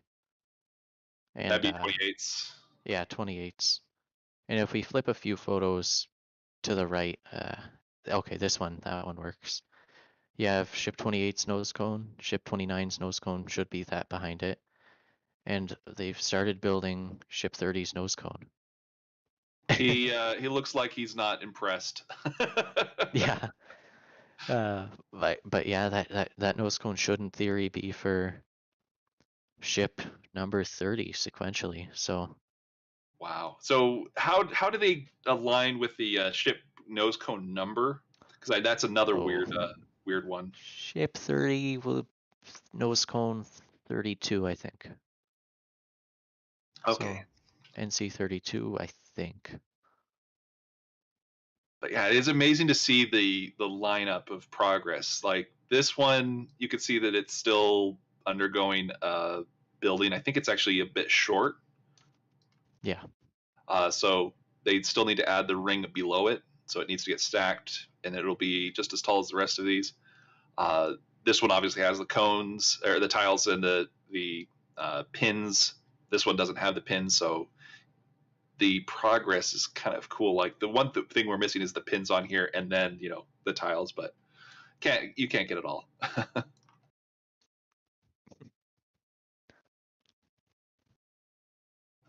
Who is that sneaking back there? That's 9, isn't it? Oh yeah, Booster 9. It's rotated where I guess the interesting kind of parts are kind of out of view, and they put the chines on so we can't see underneath anymore. But way down there. Oh, this one's not on yet, but yeah, it's coming along really quick. And 9's the electric version, so it doesn't have hydraulic pressure units, but it does have electric actuators with Tesla batteries, or with batteries. Should be, yeah. That's what our observations suggest. Yeah, the battery packs we saw them on the HPUs with the other previous generations, and they're just this weird, like, colored block with what appears to be some way of removing heat.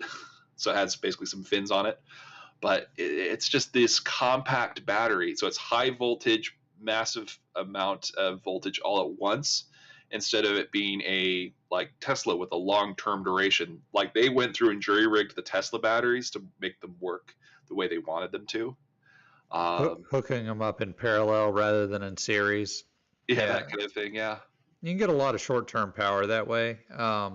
Or, you can do a capacitor bank, or, there's a lot of ways to skin that cat. Or you can hook up batteries to a capacitor bank and make it smaller on both fronts. That tends to be one of the lighter weight ways of doing things. Well, speaking of light ways of doing things, they need some speed tape on these. This is fine. This is fine. So speed tape is what they use in the aviation industry. It's like duct tape that's silver, kind of looking like aluminum tape that basically it covers the gaps on things like this and makes it a little bit more aerodynamic. That stuff's like $300 a roll, by the way. Yeah. It's not going to be cheap. It's not something you'd use for your house, for your ductwork or anything like that. Do we think that they're going to have the Tesla or the electrical source up top or mounted on the side where the HPUs were? Those batteries are under the chines now for vehicle power. Oh, really? Yeah, and actually they're smaller batteries now, which we didn't anticipate. So it seems that the Raptors themselves might be hosting their own battery, and the batteries we see under the chines would be for powering the different systems on the vehicle, whatever that is. We know where the computers and things like that are. Those are up in the inner stage. We also know that. Hot take, they're each producing 40,000 horsepower. Just put a little generator on one of them. It'll supply power to all the rest. Yeah. We know that those batteries, as far as I'm aware, each grid fin has one beside it. Then the flight computers are also up in the inner stage. But yeah, we on booster 7, 8, we saw, or on booster 7, back before the HPU covers were on, we saw big, thick, high voltage cables going into those batteries, which is we didn't see what would be suggestive of a flight computer, which is why we believe those are batteries. Now I'm thinking about it. I'm trying to remember if it was in this side or this side that the batteries were on, because this is the HPU side. No, this is the HPU side. This was the COPVs. 4, I don't know where they were. Oh yeah, good point. Anyways, I just had to bring that up because it's a good throwback to kind of compare.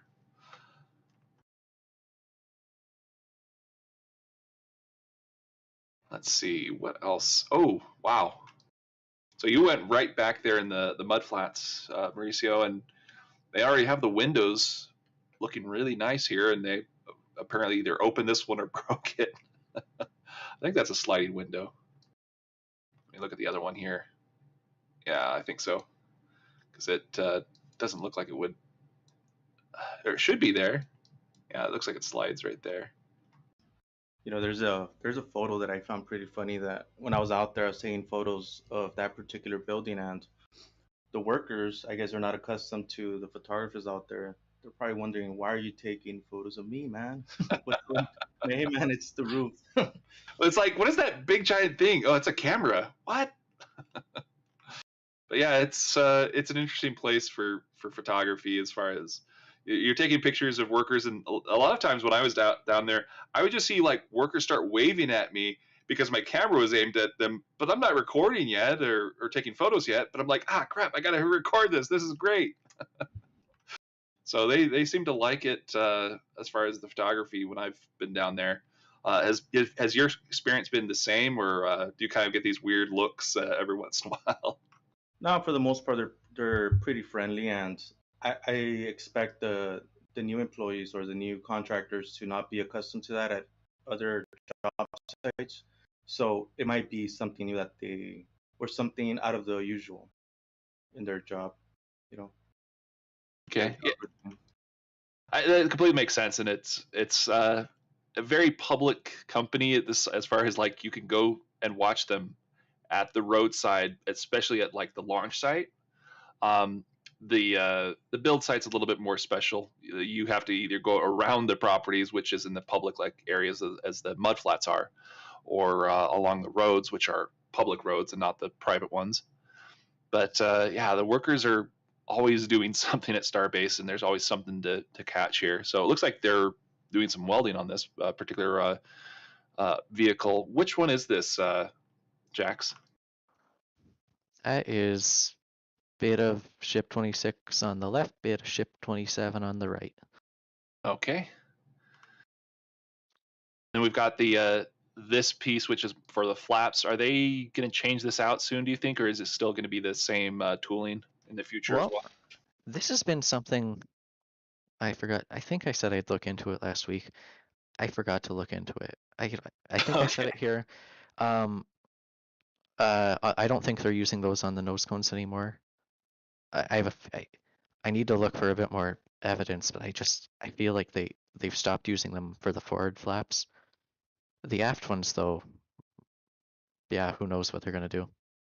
Okay, so these are for the aft flaps here. Yeah. So this is going to be interesting when I actually go through and install them. And oh wait, is that ship 26's? Yes. Oh, okay. We'll ignore it for now. And 26 has no flaps, right? No flaps, no tiles, no payload bay or payload door. Yeah, it's got the area that you could cut one out, but they didn't cut it out, and they did install Oh, the that's too mechanism. funny. That's really funny. It's like the most useless ship of them all so far. It's going to have a purpose or a reason. Maybe it's production, and that's a good reason, but its purpose is a mystery. Any other clues that you've seen on it so far that makes it say, oh, actually, they might be doing this with it? No, that's actually the lack of weird stuff we've seen with it. Like, I say weird stuff, but I mean, it just seems to be, other than the weird changes they've made with it, it just seems to be a normal ship. Like, there's nothing glaringly different about it, which is, I mean, for something that could transfer propellant or do something like that, we'd expect to see. So I guess it's something to keep an eye out for. So at least if there is something on ship 26 for propellant transfers or any of that, it would be internal. We wouldn't see it. It would just be propel from one side of the system to the other. Or for an internal, for if they're doing it from headers to mains, yeah. Yeah. So this one, does it actually have header tanks? Yep.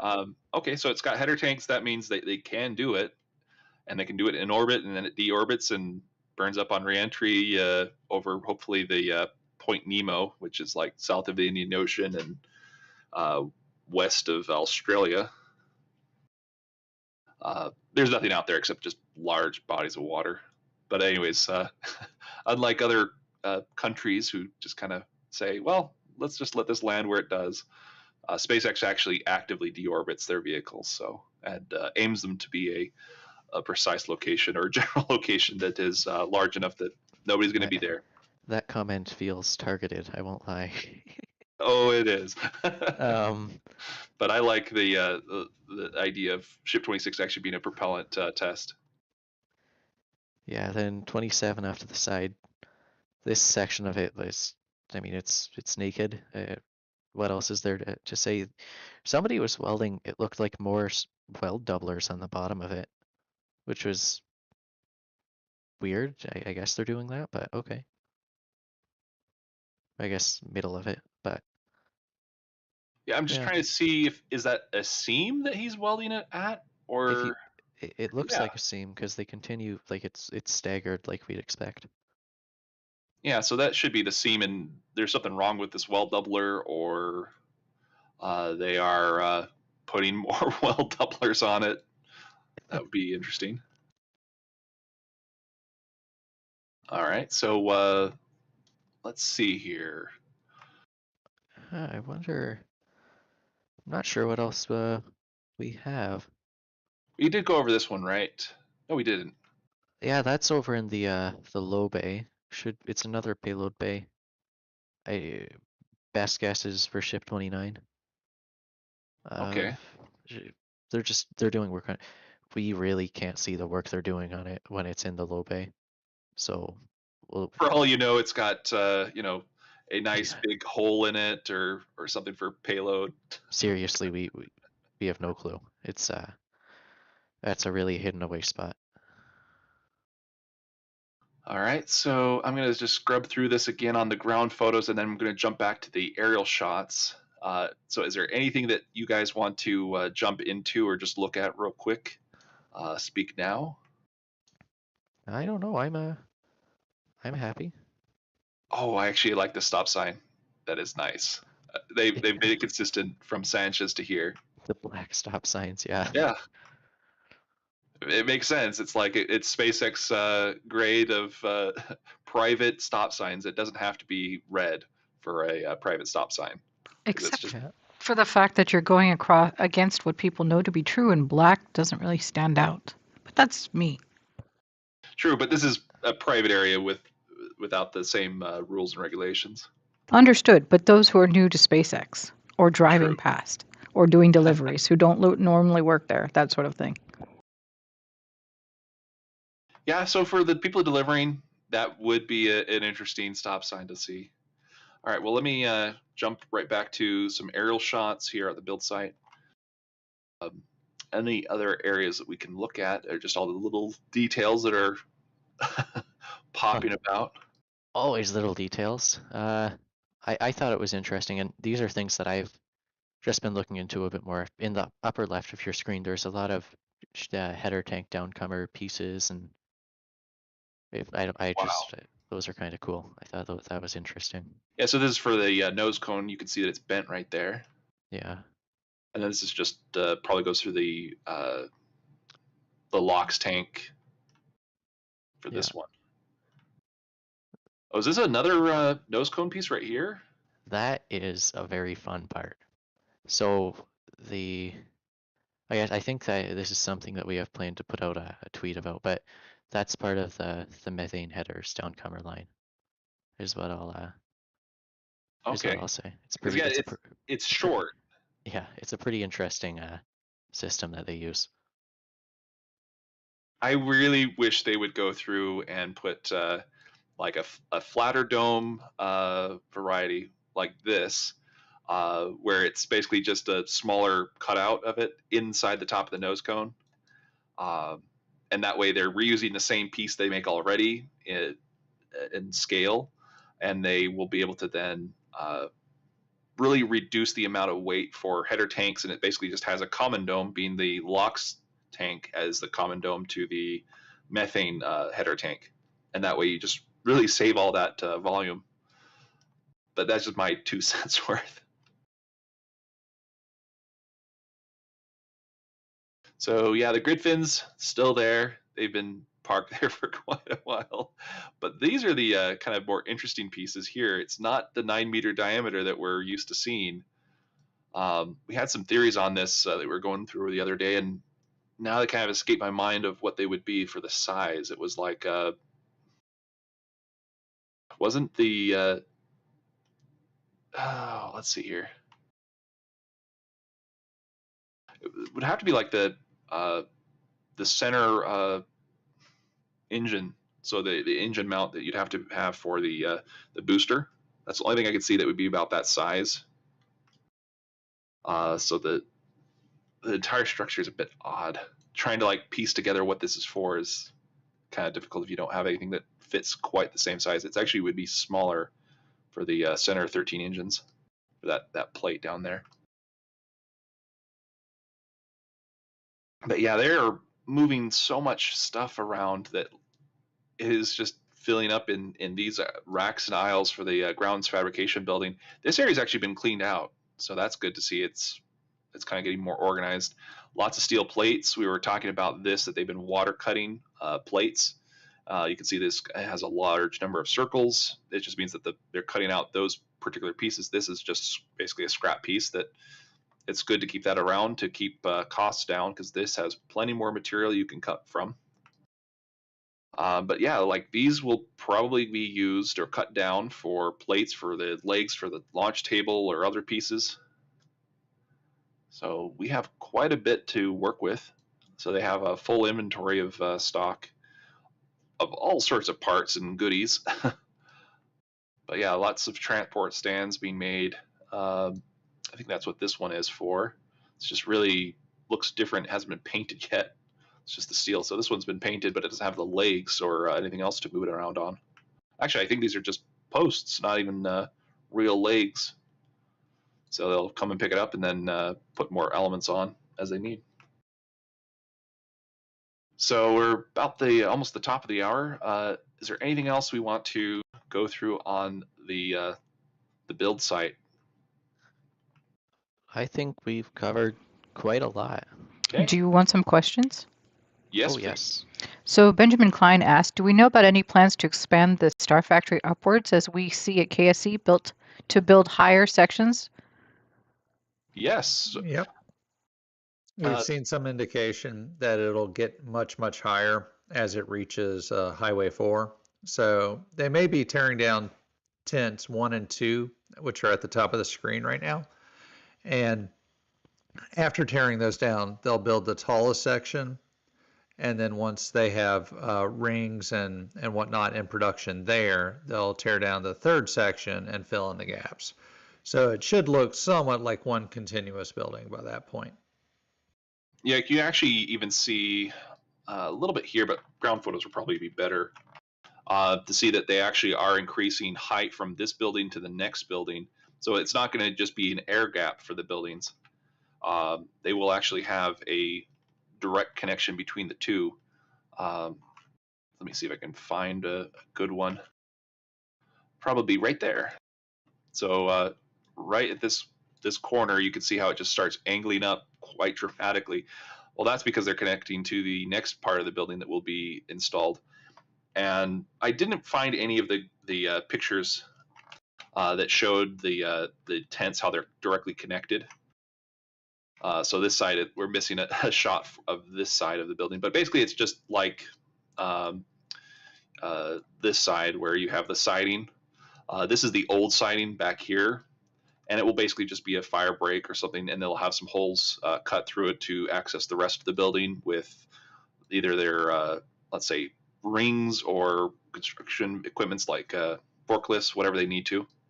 And then they'll have fire doors that come down if there's a fire alarm that goes off. So you have a nice firewall and fire break. And the same thing will probably be for this building that Grandpa Joe is talking about. So it's going to be a lot taller. It's going to have to be the size of the nose cone tent or just a little bit bigger. The thing that really excites me about that, though, is they have windows on the artist's rendition, massive windows all across the front. So we can actually see them build the nose cones and see where they're at with that side of things. Where, unfortunately, Jax, we don't have any windows on this building, just the doors. Yeah. So another question is, and these are more about boosters and starships. Rocket Man asks, when do you guys think B9 will get Raptors?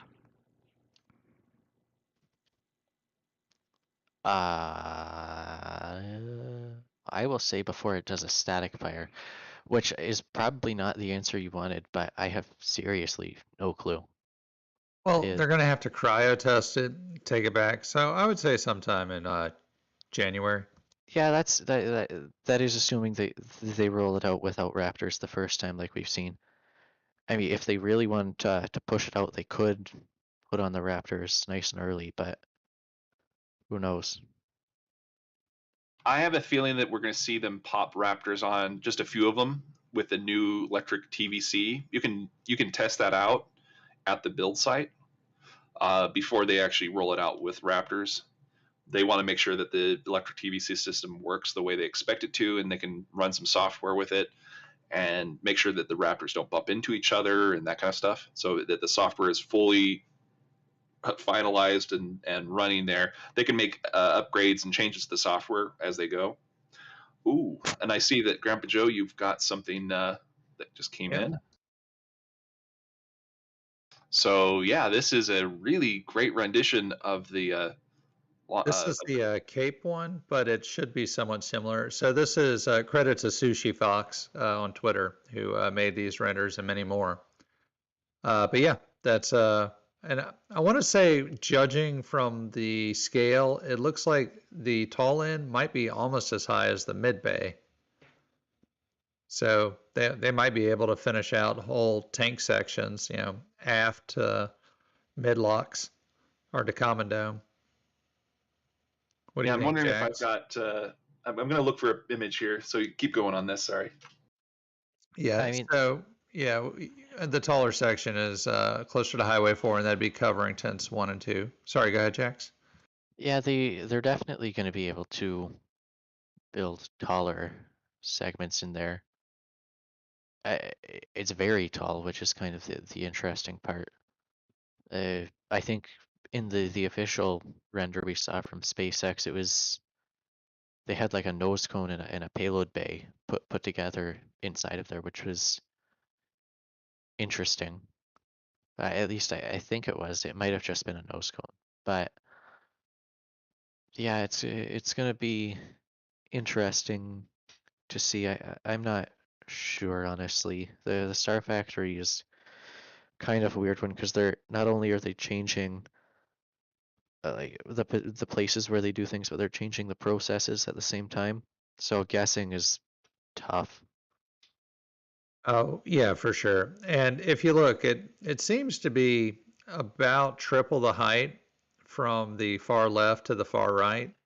So if they're able to easily stack 4 or 5 rings on the far left, I could see like 13 rings coming out on the far right. Yeah, it'll be interesting to see what they are able to produce in there. Sorry, I couldn't find what I was looking for. My SpaceX folder is filled with Falcon 9 SpaceX rockets, and I'm like, wait, where did all these come from? Yeah, they've been producing a lot of Falcon 9s, 200 upper stages, and reusing the boosters. It's pretty crazy. Yeah, it is. They are moving so fast, and that Falcon Heavy, when it landed, was just incredible on those 2 boosters. All right, well, let's jump to the integration site real quick, and then we'll jump to the launch site right after that. So this is what I call the integrations site, because this building is where they do payload integrations specifically for Starlink and the PEZ dispenser, the PEZ loader. It used to be, we called it the BFC shed site, which that was this building.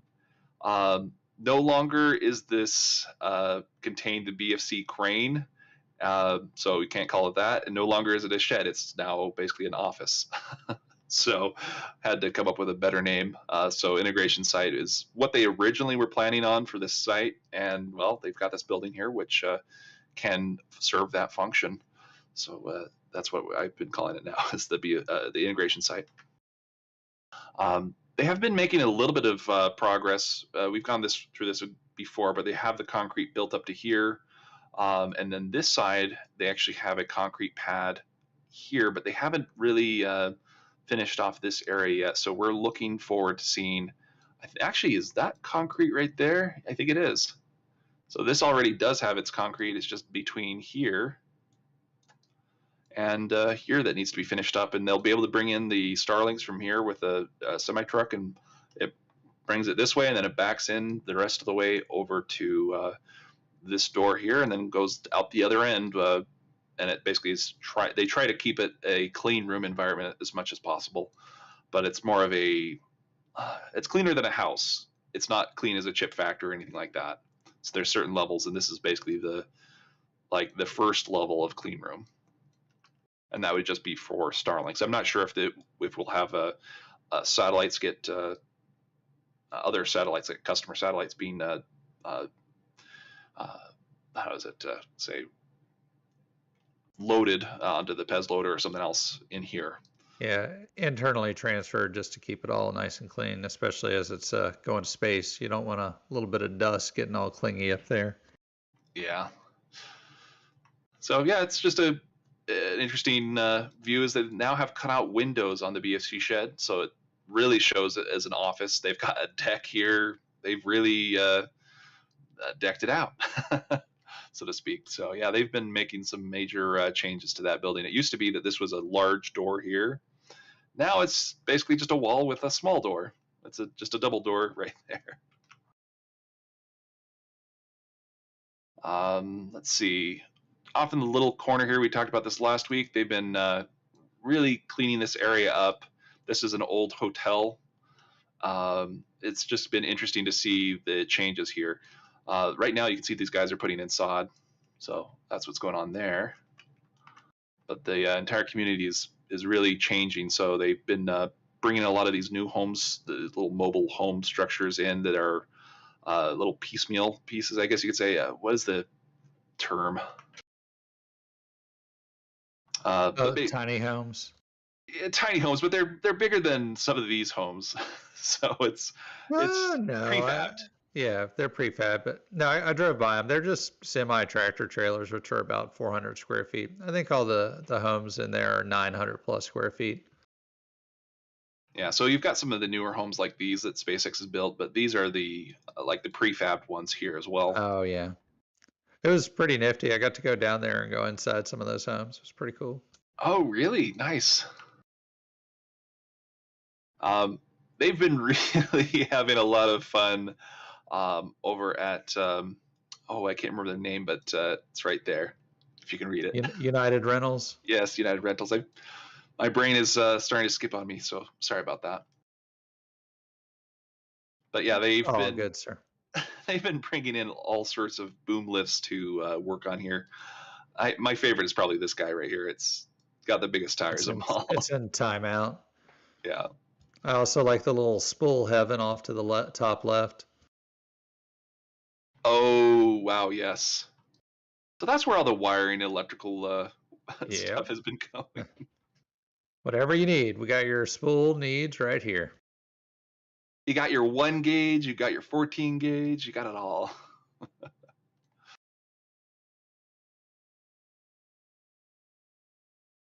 Yeah, so this is the tracking station. You've got your these will move often during launches or just after launches. You'll see them basically connect to first stages all the time, so these will rotate. And during launches, they will use these as well for Starship. But what they will also be using is Starlink. And so these are the newer upgraded ground stations. They've had them for quite a while. But just a quick review of what's going on there. And that's pretty much it for this side of things. That's just a lot of other extra stuff. All right, let's get down to the launch site. All right, perfect. Driving on down to the launch site. So not too far. Oh, look at all that rust. Oh no. It's brand new rust. That's the good thing. So they've been putting in all sorts of great new covers on the launch table. It's been week by week that's basically been building up on the these coverings. It's just it doesn't have any back coverings yet, which it doesn't need those quite yet. We should see this actually probably by next week. They'll have at least the paint stripped off of here and ready to build up the plating like they have here. So that's going to be my prediction. At this point, why not just go ahead and just keep painting on top and we'll see what happens. I will say I got to see a house getting painted with a pressure washer the other day. That was pretty nifty. They thinned out the paint enough that it could run through a water pressure washer. They just sprayed. Dude, they painted that entire house in 20 minutes. It was awesome. I wonder how well it will last. Yeah, that's going to be good. That's going to be an interesting one to see.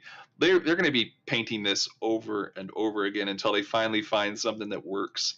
Actually, it looks like they have repainted this part of the leg fairly recently because, well, it's rusty up here and looks painted there.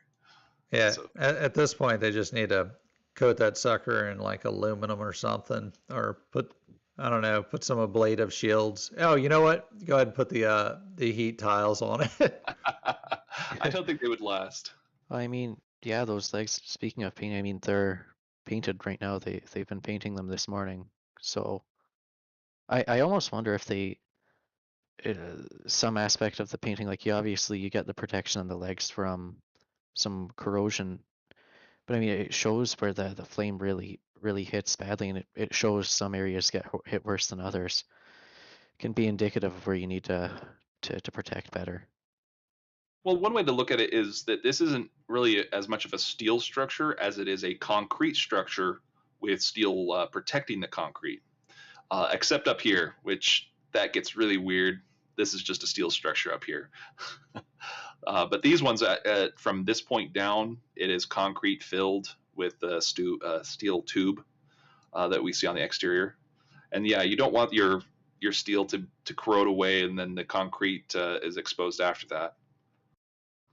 So yeah, this is really nice to see that they're making the progress towards getting the panels in, the paint on. You can see these legs here are all being painted. It's basically what they can reach with a 12-foot pole.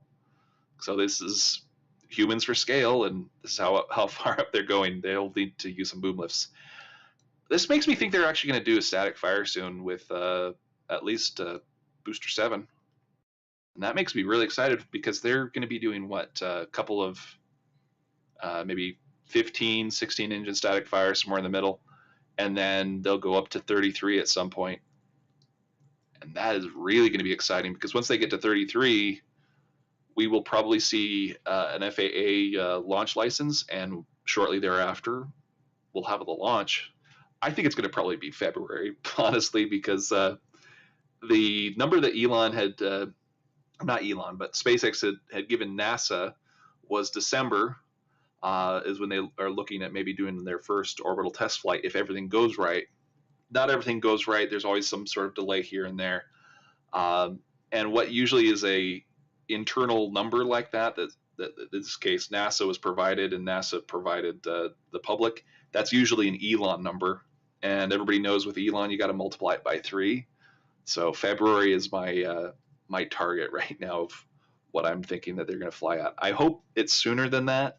I still kind of hope for maybe early January or early December, but not middle of December because that's going to really suck on the flight costs. Yeah, I look at the probability as a bell curve, a distribution curve, and I would say the absolute earliest would be December 8th, which is right about the time they launched SN8, and it's a Thursday, so that would be the first available launch window, I would think. But I'm right there with you. The peak of that distribution curve would be sometime in late January, early February. So yeah, and look, I'm going to say it'll probably be a rolling 2-month average, just where it's always going to be 2 months out until it gets to be, it's always going to be a week away until it is, it's this week sometime. And that's when we fly down. Okay, I'm going to actually zoom in over here real quick. Before you get to the tower, there was a question about the OLM. So Rocketman's asking, so they painted one of the OLM leg shields in the past few days. Does that mean the outside face will get panels or not?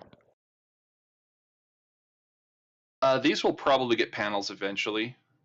Right now they're paneling the sides and then it'll panel this. So when the rocket launches, you're going to have a lot of exhaust coming down. It'll hit the table. It'll also hit the bottom of these legs especially. It won't be that much, but between launch and about maybe 12, 20 seconds in, somewhere in there. I can't think of the right number because it's about 7 seconds. This will clear the tower from launch. So hold on that. Watching, calculating the thrust of 1.5, and you look at the space shuttle, which had a slightly shorter one. I think this thing is going to clear the tower in about 2 seconds.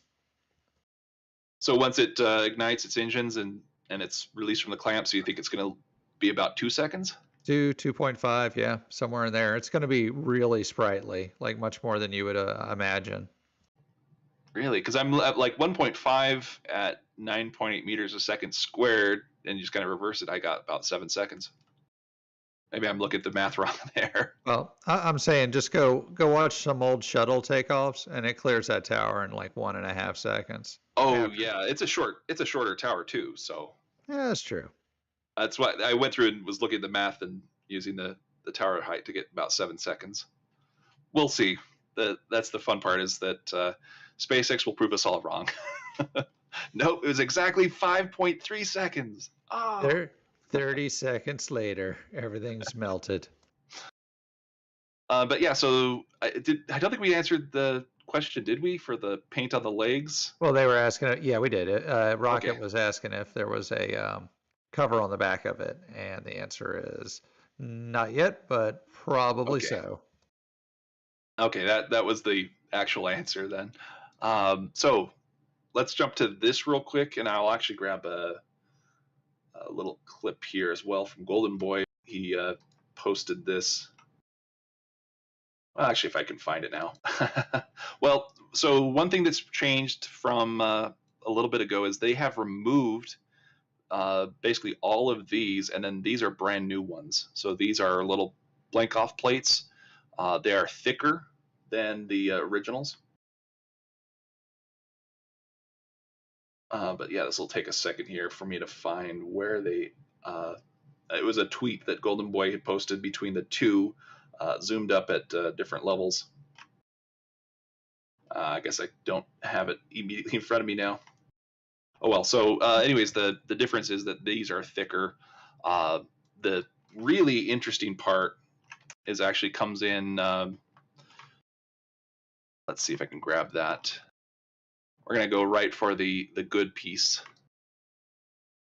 We've got the brand new, basically covers, not covers. What are they called? Cladding. Cladding, yeah. Cladding. Wow. Sorry, my brain is going nope to me today. Sorry about that. No issue, Thomas. So anyways, I can also show you the aerial view of this cladding as well. So you have a sense of where it is and two different perspectives here. So this is the cladding on the ground. So they are what appears to be just solid plates that are bent in several different ways. You can actually see on the ground shots here that there is an interesting way that they basically bolt in on these locations. Is it just me, or does it appear that they removed some other cladding from next to that particular piece from the area? Yeah, we're missing some. This looks like to be, there's one right here, two right here. Maybe that's it. This is the third. This is just in front of it a little. So either this is, I think that's all of it. It could be that that's one whole piece, no? I mean, if you go to the aerial view, there's a big separation between each panel, I think. Yeah, so there's 3 panels here. There's this one, and this one. And it sounds like Golden Boy's watching because he just sent me the tweet. So let me pull this up here. So this is the tweet he posted showing the difference between them. So really it's these small thin plates and then these large thick plates that are the difference between them. So that one and that one. Wow, it's still playing. I hate when it does that. I like to scrub. So that plate and that plate.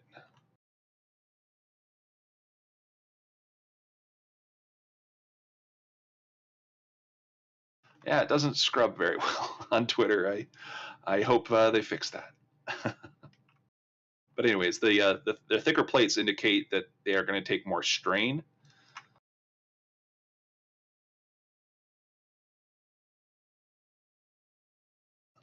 These larger flat plates, they will be able to prevent the penetration of hot gases into the launch tower itself.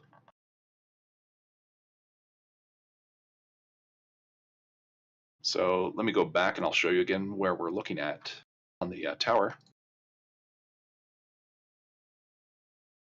So you can see they've replaced these ones all the way up to at least here.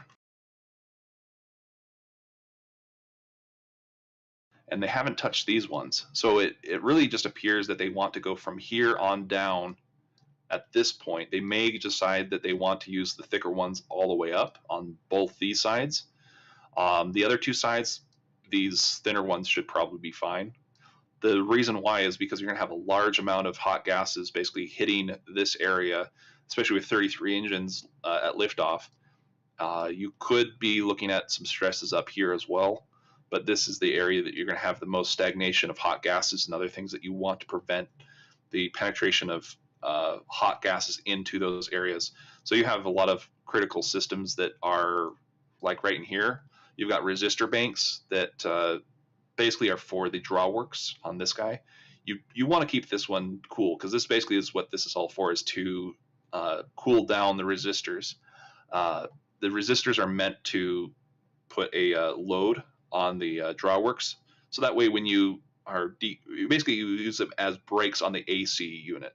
So it's a 4-motor AC unit on the drawworks, and that's what this resistor bank is going to be putting that load on, so that it slows down and stops the drawworks from putting the chopsticks up and down.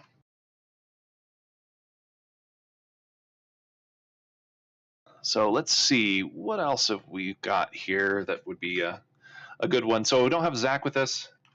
Stage 0 Zach is off looking at, I think, Stage 0 at the moment, or I've listening to installed us. the new window unit right there.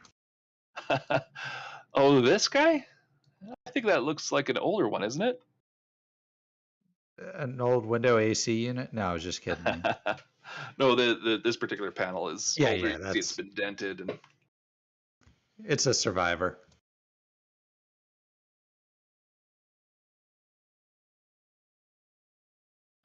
All right, let's see. I want to see a bit more on the either the back side or the front side, either way.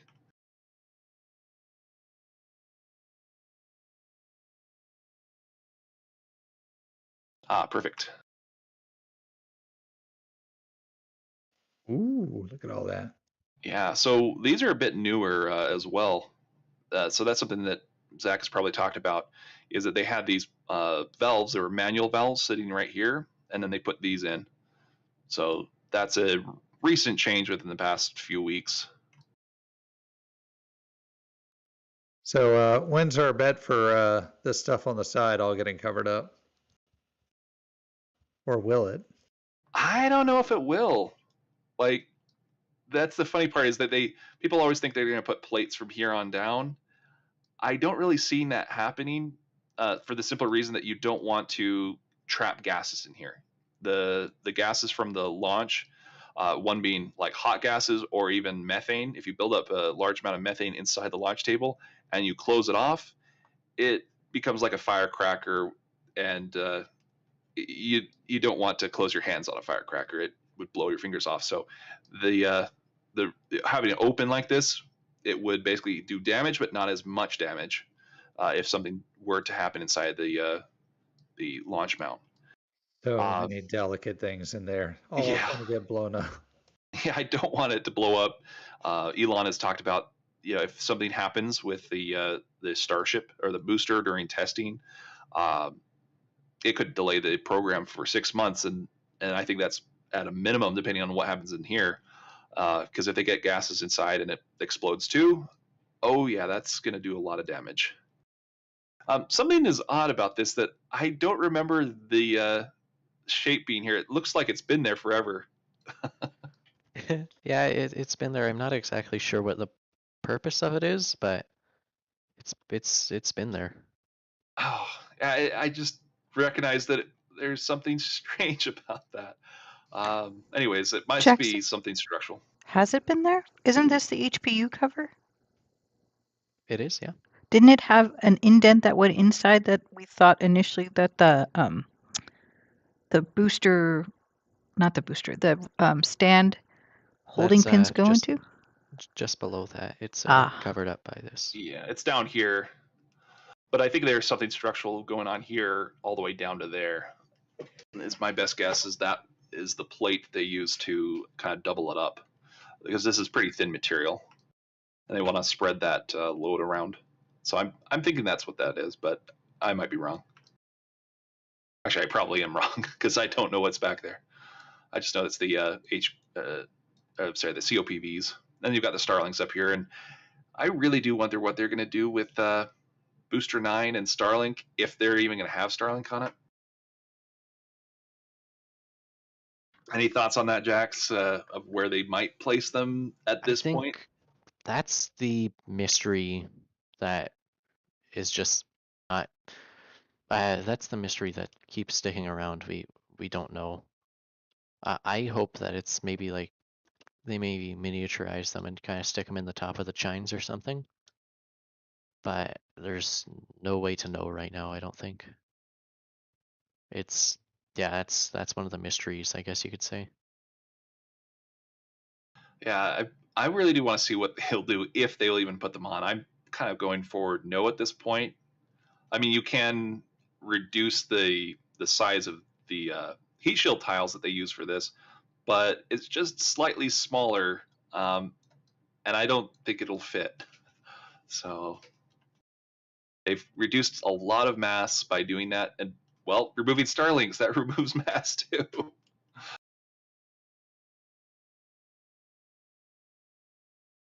So there's some really good stuff there.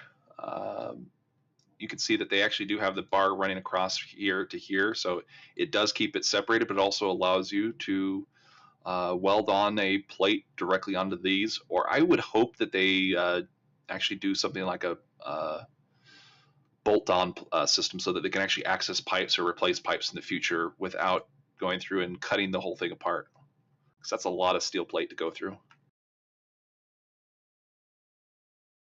Yeah, I have been noticing a bit of new bracketry around lately, all over the stage 0. So you can tell it's the stuff that is new and painted, and that's a nice way to look at it. Somebody's going to have to go around there with a lot of sandpaper. All right, so let me see if there's anything else here, at least on the ground side of things, that are something. Do we have for. anything under test stand A or B? Yeah, so suborbital site, that's one to touch on. the Oh, suborbital pad A, we have ship 25. Somebody was arguing that they didn't have the puck shuckers under there, and it's like, yeah, they've been under there the whole time. And yeah, so there they are. Yep. Whoever was wrong and arguing with me, that'll teach you. No, so have they performed the puck shucking? I know they did the cryo load and they were under there. They could have done it, and we did see some ice falling. Y'all want to call it as a yay or nay? I'd say yay. Yeah, chances are they were probably being used. All right, I'll add it to my tracker sheet then. So one thing that's really interesting is that they kind of dedicated pad A to be just for puck shucking of starships. They have the concrete berm back here. It doesn't really do well with basically static fires because it becomes a ramp and you launch stuff into, like, debris of concrete into the tank farm behind it to the right. So I'm pretty sure they're sticking with just cryo and, well, puck shucking for test stand A for this point on. Test stand B, it's got a lot of changes recently, and more are coming, I think, every day. So let me actually grab, I think it was on the back side here of pad A, so it might be, here we go. I had it, then the image has changed. That's not it.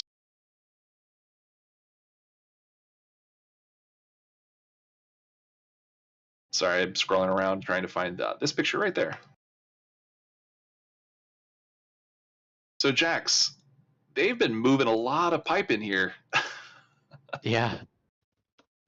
It just looks like a lot of pneumatic stuff. So this must be the control systems that are very critical. So these would be, I guess, critical control systems for basically test stand B and connecting to the either like quick disconnect or even the ship. Yeah, and I mean, if you zoom in on that panel just to the upper right, I like it because it's ultra purge. The ultra purge, yeah. The ultra purge. Such a weird kind of name to put, but hey, I guess it works. And it's interesting, they've got it connected here both ways, so the pressure should be about the same. That is interesting. But yeah, they are upgrading it for at least static fire testing of basically ship 25, and maybe I'm thinking they might bring ship 24 back if they're putting another engine on. They'll want to get a quick static fire at least on that single engine before they'll approve it for flight, I suspect. They had similar engine issues like that, I think, with the ship 8. They were doing static fires, and then they replaced an engine, and then they were going to do a flight, and then they didn't, and then they did a static fire, and then it did fly. So yeah, it's just been interesting how they've really changed things around. So Test Stand B and Test Stand A, they were built for a lesser starship, so to speak. It was only supposed to have really 3 engine static fires. Now they're going up to 6, and they're seeing that the damage is a bit more than they were expecting. So there have been all sorts of changes and upgrades to the test stands. So I'm glad to see that they're moving along pretty quick there. Yeah, they've especially B, it's been pretty heavily retrofitted. But hey, you do what you got to do. Yeah, so I'm just going to do a quick view of the top of B, what it's supposed to be. Oh, I'm on the same photo. I'm just looking at the wrong place. That's funny. So yeah, there's Test Stand B, where they've been replacing a lot of the plating at the top. So this is like the old plating, and this is the new stuff here. So the old stuff is all rusted, and the new stuff is gray. They pre-painted it.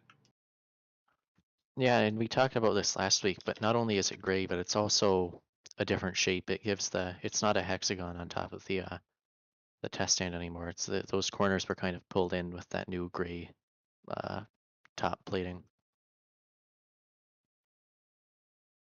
Yeah, so they've also gone through on the concrete side, replaced all of that and leveled it out, I think, a little bit more. And then this entire pad right here is basically a brand new piece of concrete.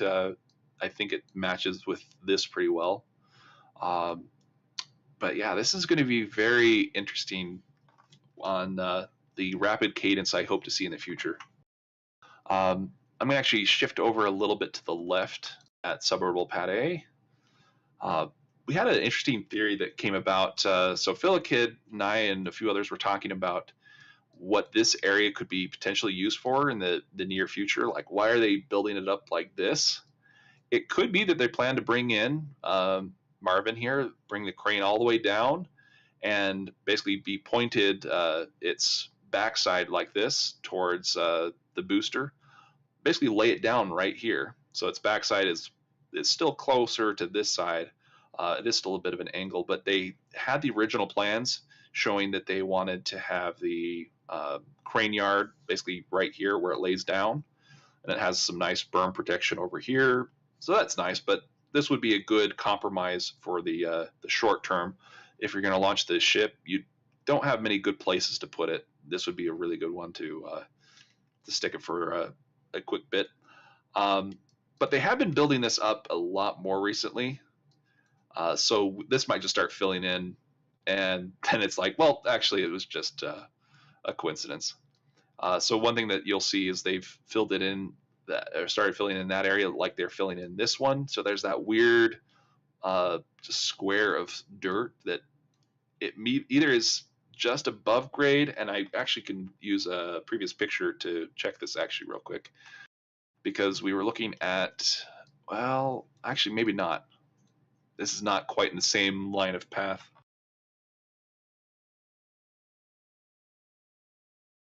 I'm just going to check to see if I actually have a ground photo that might clear this one up real quick. We were having a lengthy debate about the ground level the other day, if it was level or if it was above the level. Let's see if this one will have it. It should be. No, you can't see it. If it was there, it would have been on the right side here. Oh well.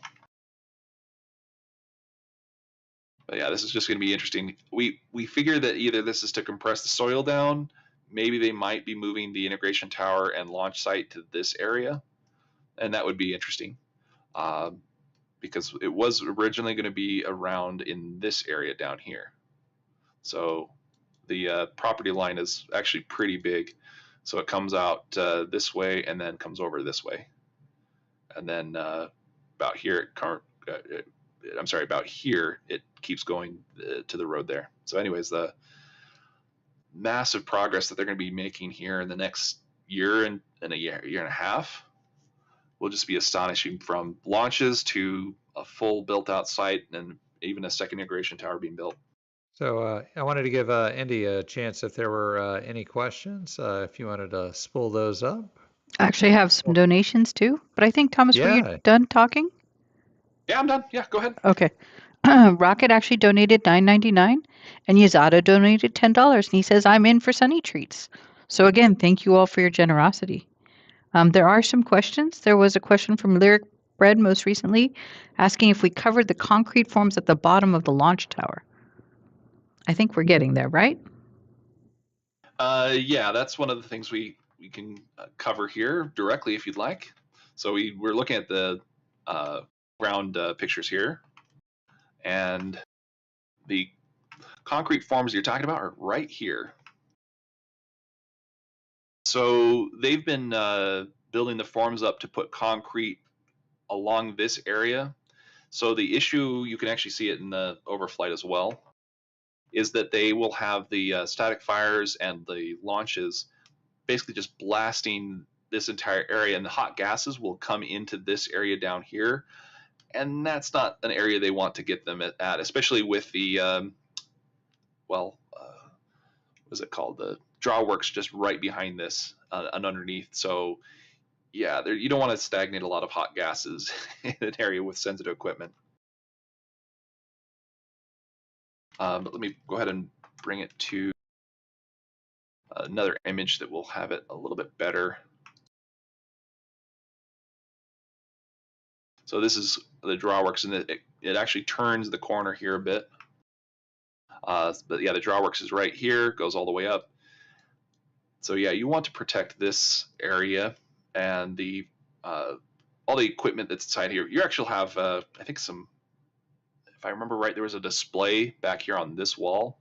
I'm not sure if it's going to make it or not, just because of the amount of shaking. But as long as it's a little bit isolated as far as dampening of the structure, it'll be fine.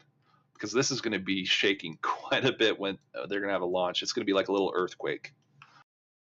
And Mauricio, you got this right on the money again. He has some even later photos that are pretty cool. And I was gonna ask. I think somebody answered it in the show and tell. What particular type of testing was it exactly? Because I see like one or two of the rings that are frosty, versus when I've gone out there for the booster, it's usually lower down. So they filled it up with. They're testing it differently, right? Or they filled it up. Maybe you guys can explain it more. Well, so they've been doing what NASA calls single species prop loading, which means they were probably putting methane in here. So this would be liquid methane. We're seeing a lot of venting off of the methane side of the fuel farm prior to to this, and we can see that on both the ship and the booster, that is the methane tanks that are being loaded. So normally you do nitrogen, but Jax, you have a theory about this of why they would be methane. Do you remember what that was? I know I've definitely you get all the systems all worked out when you do something like this, so you can test out your methane loading, your oxygen loading. At the very least, you don't have them together, so if it ignites, it isn't as high of a. It'd be a pretty high energy explosion. I mean, just this methane, that'd be pretty bad. But I guess I'd imagine what they're doing is they're just smoothing out the procedures before eventually they go for wet dress, launch, whatever that may be. It's just get all the kinks worked out of the system, right? Yeah. So one of the things that you mentioned before, and I'll give you a hint on what you were talking about, was that they haven't said anything about a overpressurization event, which normally we would get if they were using methane. And so I was like, oh, that has to just be nitrogen. Well, what has been happening lately around the site that might indicate otherwise? Well, I guess I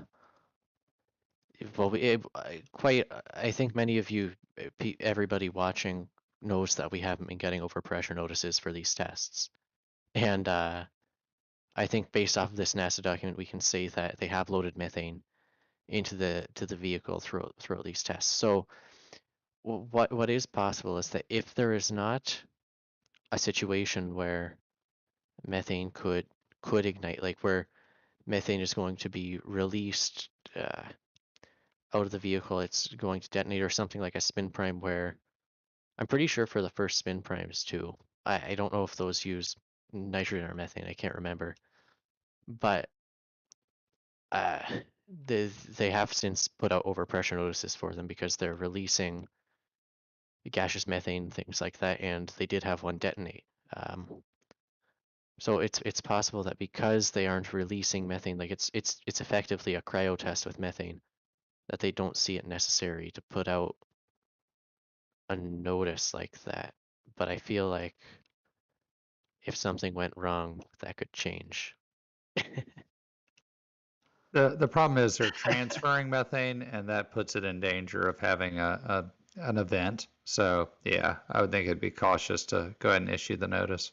And that's what you think. I feel like using methane at all, it'd be a good idea to put out a notice, but evidently they don't feel that way.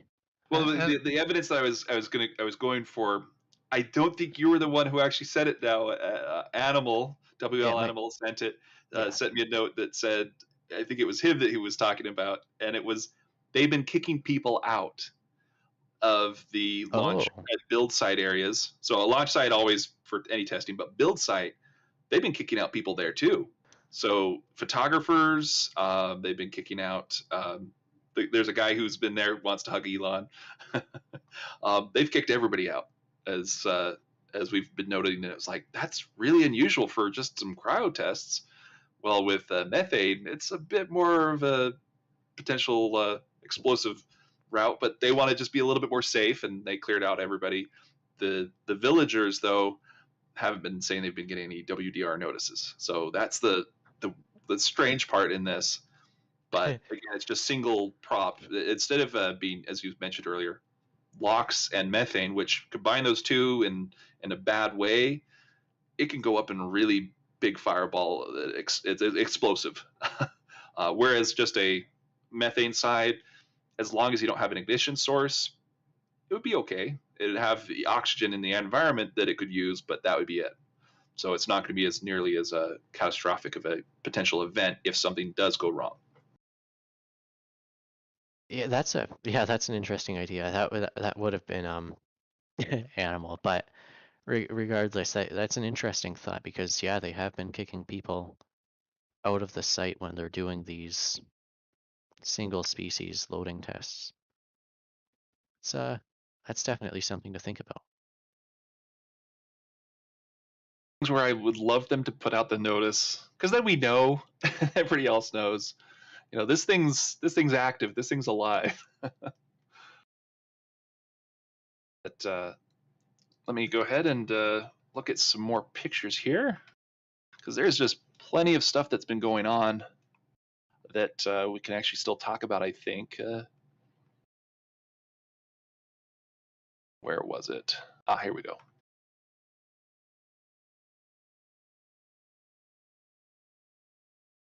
So they've been moving out a lot of the, what are they called? Transport stands. Yeah, the transport stands. Sorry. It really is not your day today, Thomas. Yeah, they just actually rolled 2 more SPMTs out there, or SMPTs, whichever one isn't the mail protocol. Yeah. So yeah, they just rolled 2 more out there with counterweights, possibly to bring back the transport stand and carry 9 back out there. So, well, the crazy part is that 7's transport stand is being used on 9, and 9's transport stand looks like it's going to be able to receive 7. So they flipped. Fair enough. A stand is a stand. True. We always wondered when they would actually do that, and now they're doing it. So they're using different stands for different ships, and that's great. And actually, they did it with Booster 5's transports. No, wait. Booster 5 still has its transport stand. 5's, I think 5's was turned into a workstation in the high bay, or the wide bay. Right, because 5 doesn't exist anymore. I'm thinking of 8. Wow.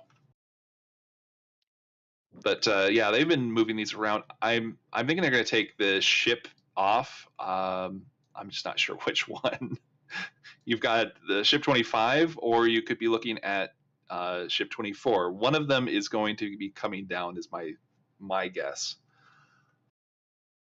But we'll see soon. If you see movement of Marvin the crane, it'll be 25. Otherwise, it'll be 24s.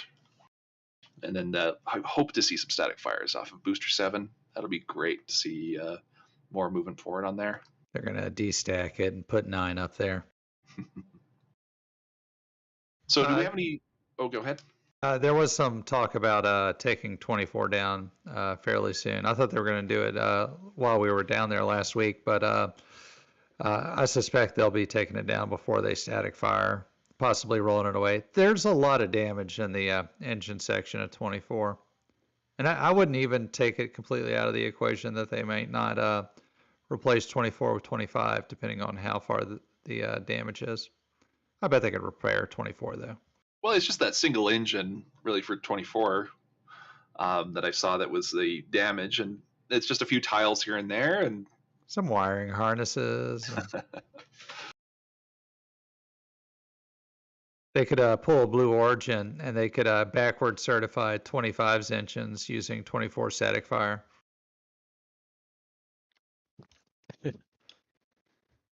Oh, Jeff.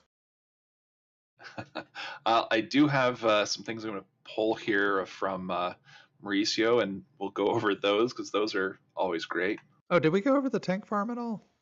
No, we haven't. There's so much stuff. Hey, Thomas, one last. I don't know if you went over that, the square of dirt behind the launch site too as well. I don't know if you talked about. Yes. So we're looking at. There's a chance that it could be something big like a structure, maybe an integration tower or launch mount, but it could also just be this is the level of grade, and then they're going to start, building everything off here, and it's going to be match this side to this side, but I'm not sure. Second tower confirmed.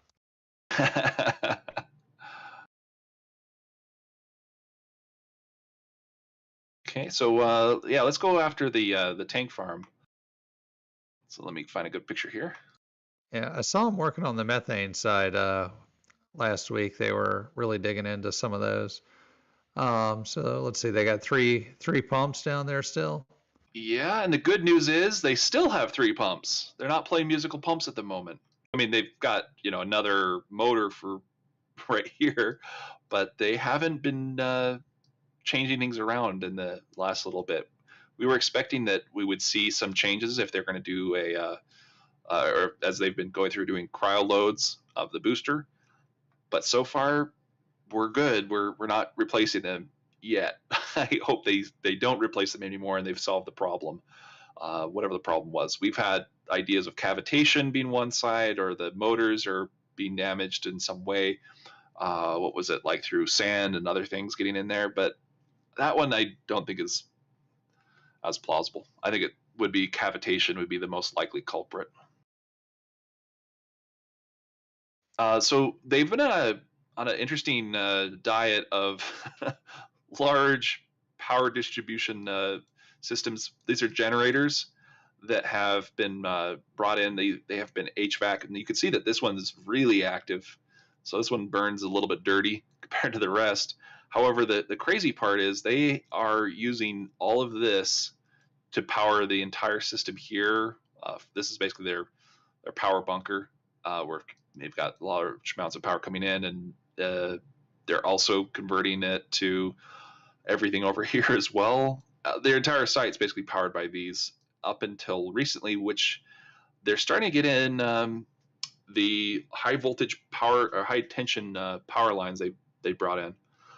So they're starting to connect those in. That's been confirmed by Dave. I'm not sure they've made it out to the launch site quite yet, because obviously we're still using these guys. So these may disappear soon. Okay, so let me grab the videos that Mauricio posted to me. And do we have any questions before we move to those? We have lots of questions. There's Let's go for 'em. okay. There's a question that Stephanie asks. When will we see a 9-engine Starship? Any thoughts? I don't expect that it's going to be soon. Yeah, I don't think any time in the near-term future. Ships we've seen up to 30 are still 6 engines. So yeah, I'd be surprised if we see any in the 30 generation with 9 engines. I'll say this, with 6 engines, it's barely making enough thrust to not to necessarily get to orbit, but it's making less thrust than it has weight at initial staging.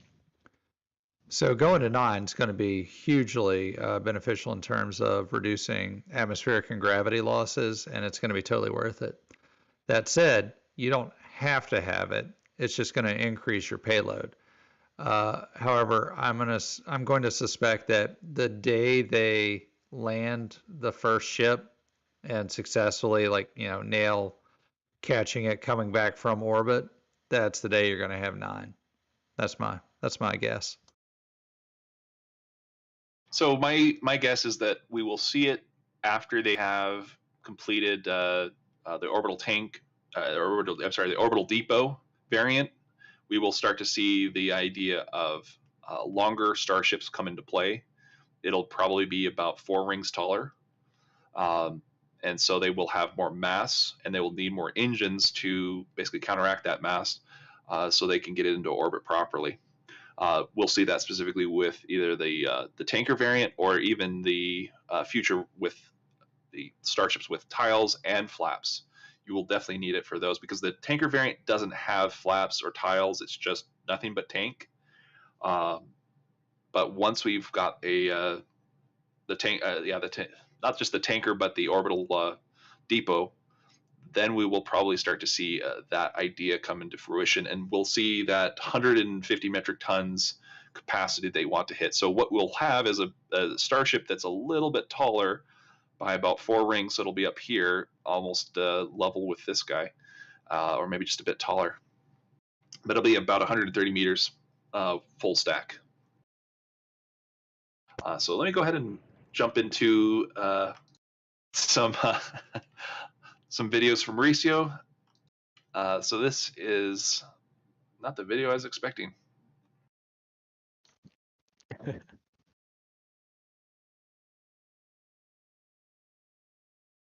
Not sure where it actually went to. La Padre, brought to you by Mauricio.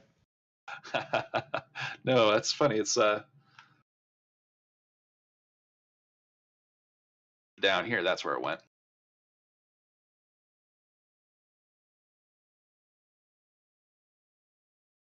Aw. We gotta have Sunny. Too cute. Sonny's not even a year old yet. Oh, look, right in front of Starship, too.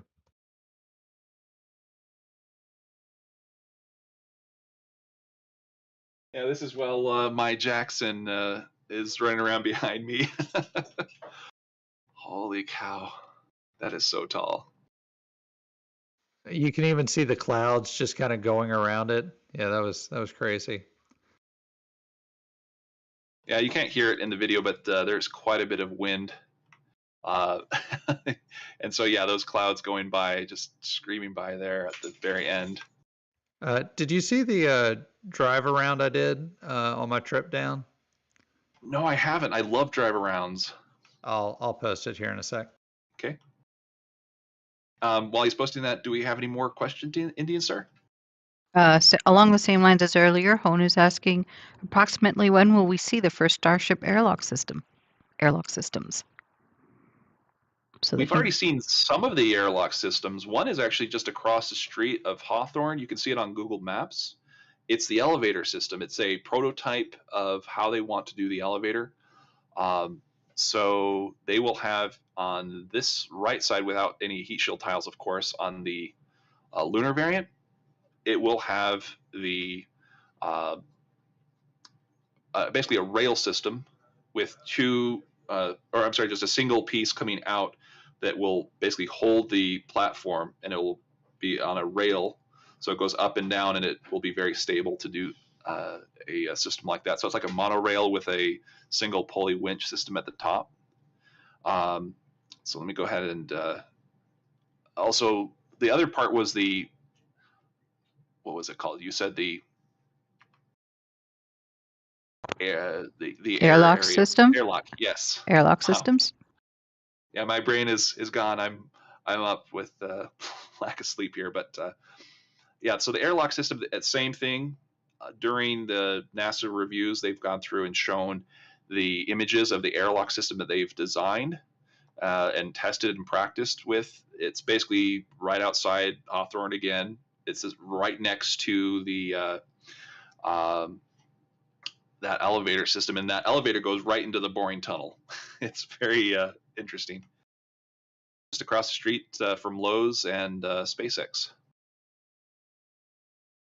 So let me bring up the video here that Grandpa Joe has, and you, Indian Star, you've got through and taken pictures of it. Is that why you're laughing? I'm laughing because you actually told the location of everything. It's just funny to me. As far as like the Lowe's and everything, you gave good directions. That's all.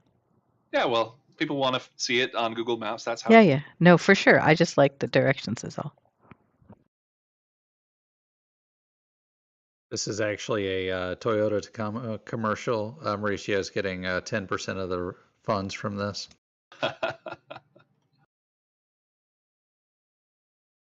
And fun note, we're actually being driven around by the What About It channel's Cosmic Chief, Kevin.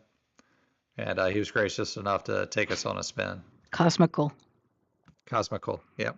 Look how big this thing is. I mean, like, just the perspective. It's so insane how freaking large this is. You can't wrap your mind around it even when you're there in person. So when I was there, these tanks were being built at Sanchez, and then in 2021, and they are so huge. They give off such a presence.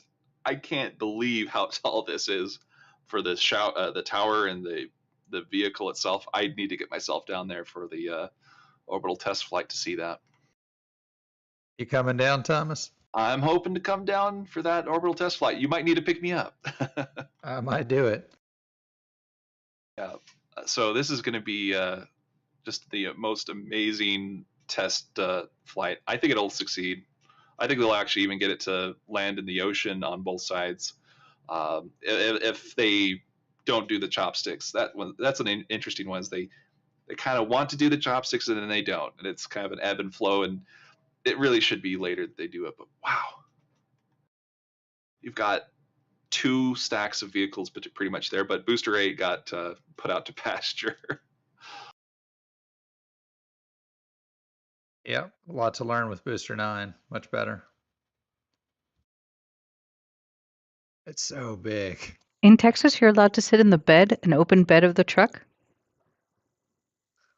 I didn't know there was ever a rule against it. No, in California there is now. So I wasn't sure about Texas. I guess not. Yeah, you can see the land movers just pushing the dirt around in the background there. But yeah, thank you for that drive around. That is so cool. I hadn't seen this yet. When did you post it? About a week ago, I think. I post a lot, though. I can't blame you. Oh no, I collect your stuff. I collect everybody's stuff, and I didn't see it. So it must have been like on the other side of the week because I clipped off the things for my rocket talks. I hold at least try to do once a week here.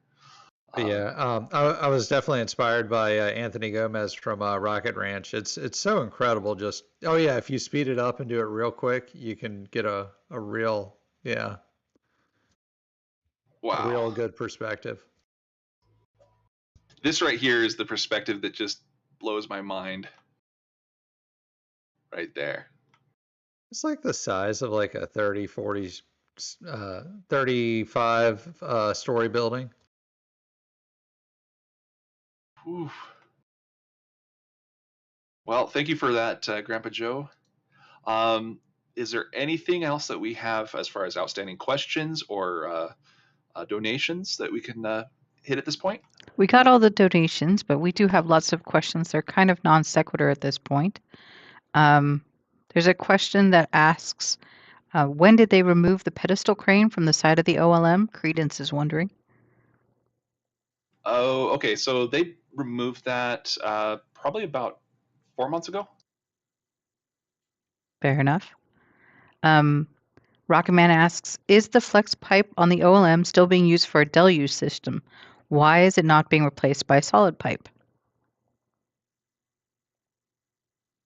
Well, the flex one, it flexes, which is nice, and there's a large amount of flow of water. One issue you have is vibrations during launch or static fires. So having that flex system there would be beneficial versus a solid rigid system. I do like rigid pipes that are a little bit longer and flexible pieces at the corners. That would satisfy both of those. However, I think they just had a lot of flex pipe left around, and they just like, well, this will work. It's good enough. It has enough heat resistance to be able to accommodate that. So that would make sense. And we have about a minute left. Do you want to do sign-offs? Want to start? Yeah, thank you for having me once again. This has been a great pleasure to be on board. So thank you. Go ahead, Jax. Yeah, that was pretty fun. Always good photos always good photos to look through. Mauricio always gets fantastic stuff from the air and from the ground. So yeah, thanks for having me. Over to Grandpa Joe now. Oh, wait, Actually, I want to let Oh wait, Andy no, and Grandpa Star Joe signs Mauricio. out. Yeah. I'm always last, Jax. Don't you know? I screwed up the one Learn thing your I couldn't place. screw up. Go ahead, Mauricio. Do you want to go ahead and sign off? Oh yeah, I want to thank everybody that joined us today. We had a turnout, and I think we're gonna go back to our Saturday normal schedule. We had a few hiccups this week, but I do want to thank also the people that donated, the supporters, the members, Patreons that allow me to do what I do, and mostly I want to thank also the commentators for taking time out of their schedule. And I know these could be kind of hectic sometime, right? So want to thank everybody for that. Pass this to Indian, sir. I just want to say thanks everybody for coming and hope to see you next week. Grandpa Joe, it's all you. And Ninja Cutoff, Sage Separation confirmed. Love you, bye.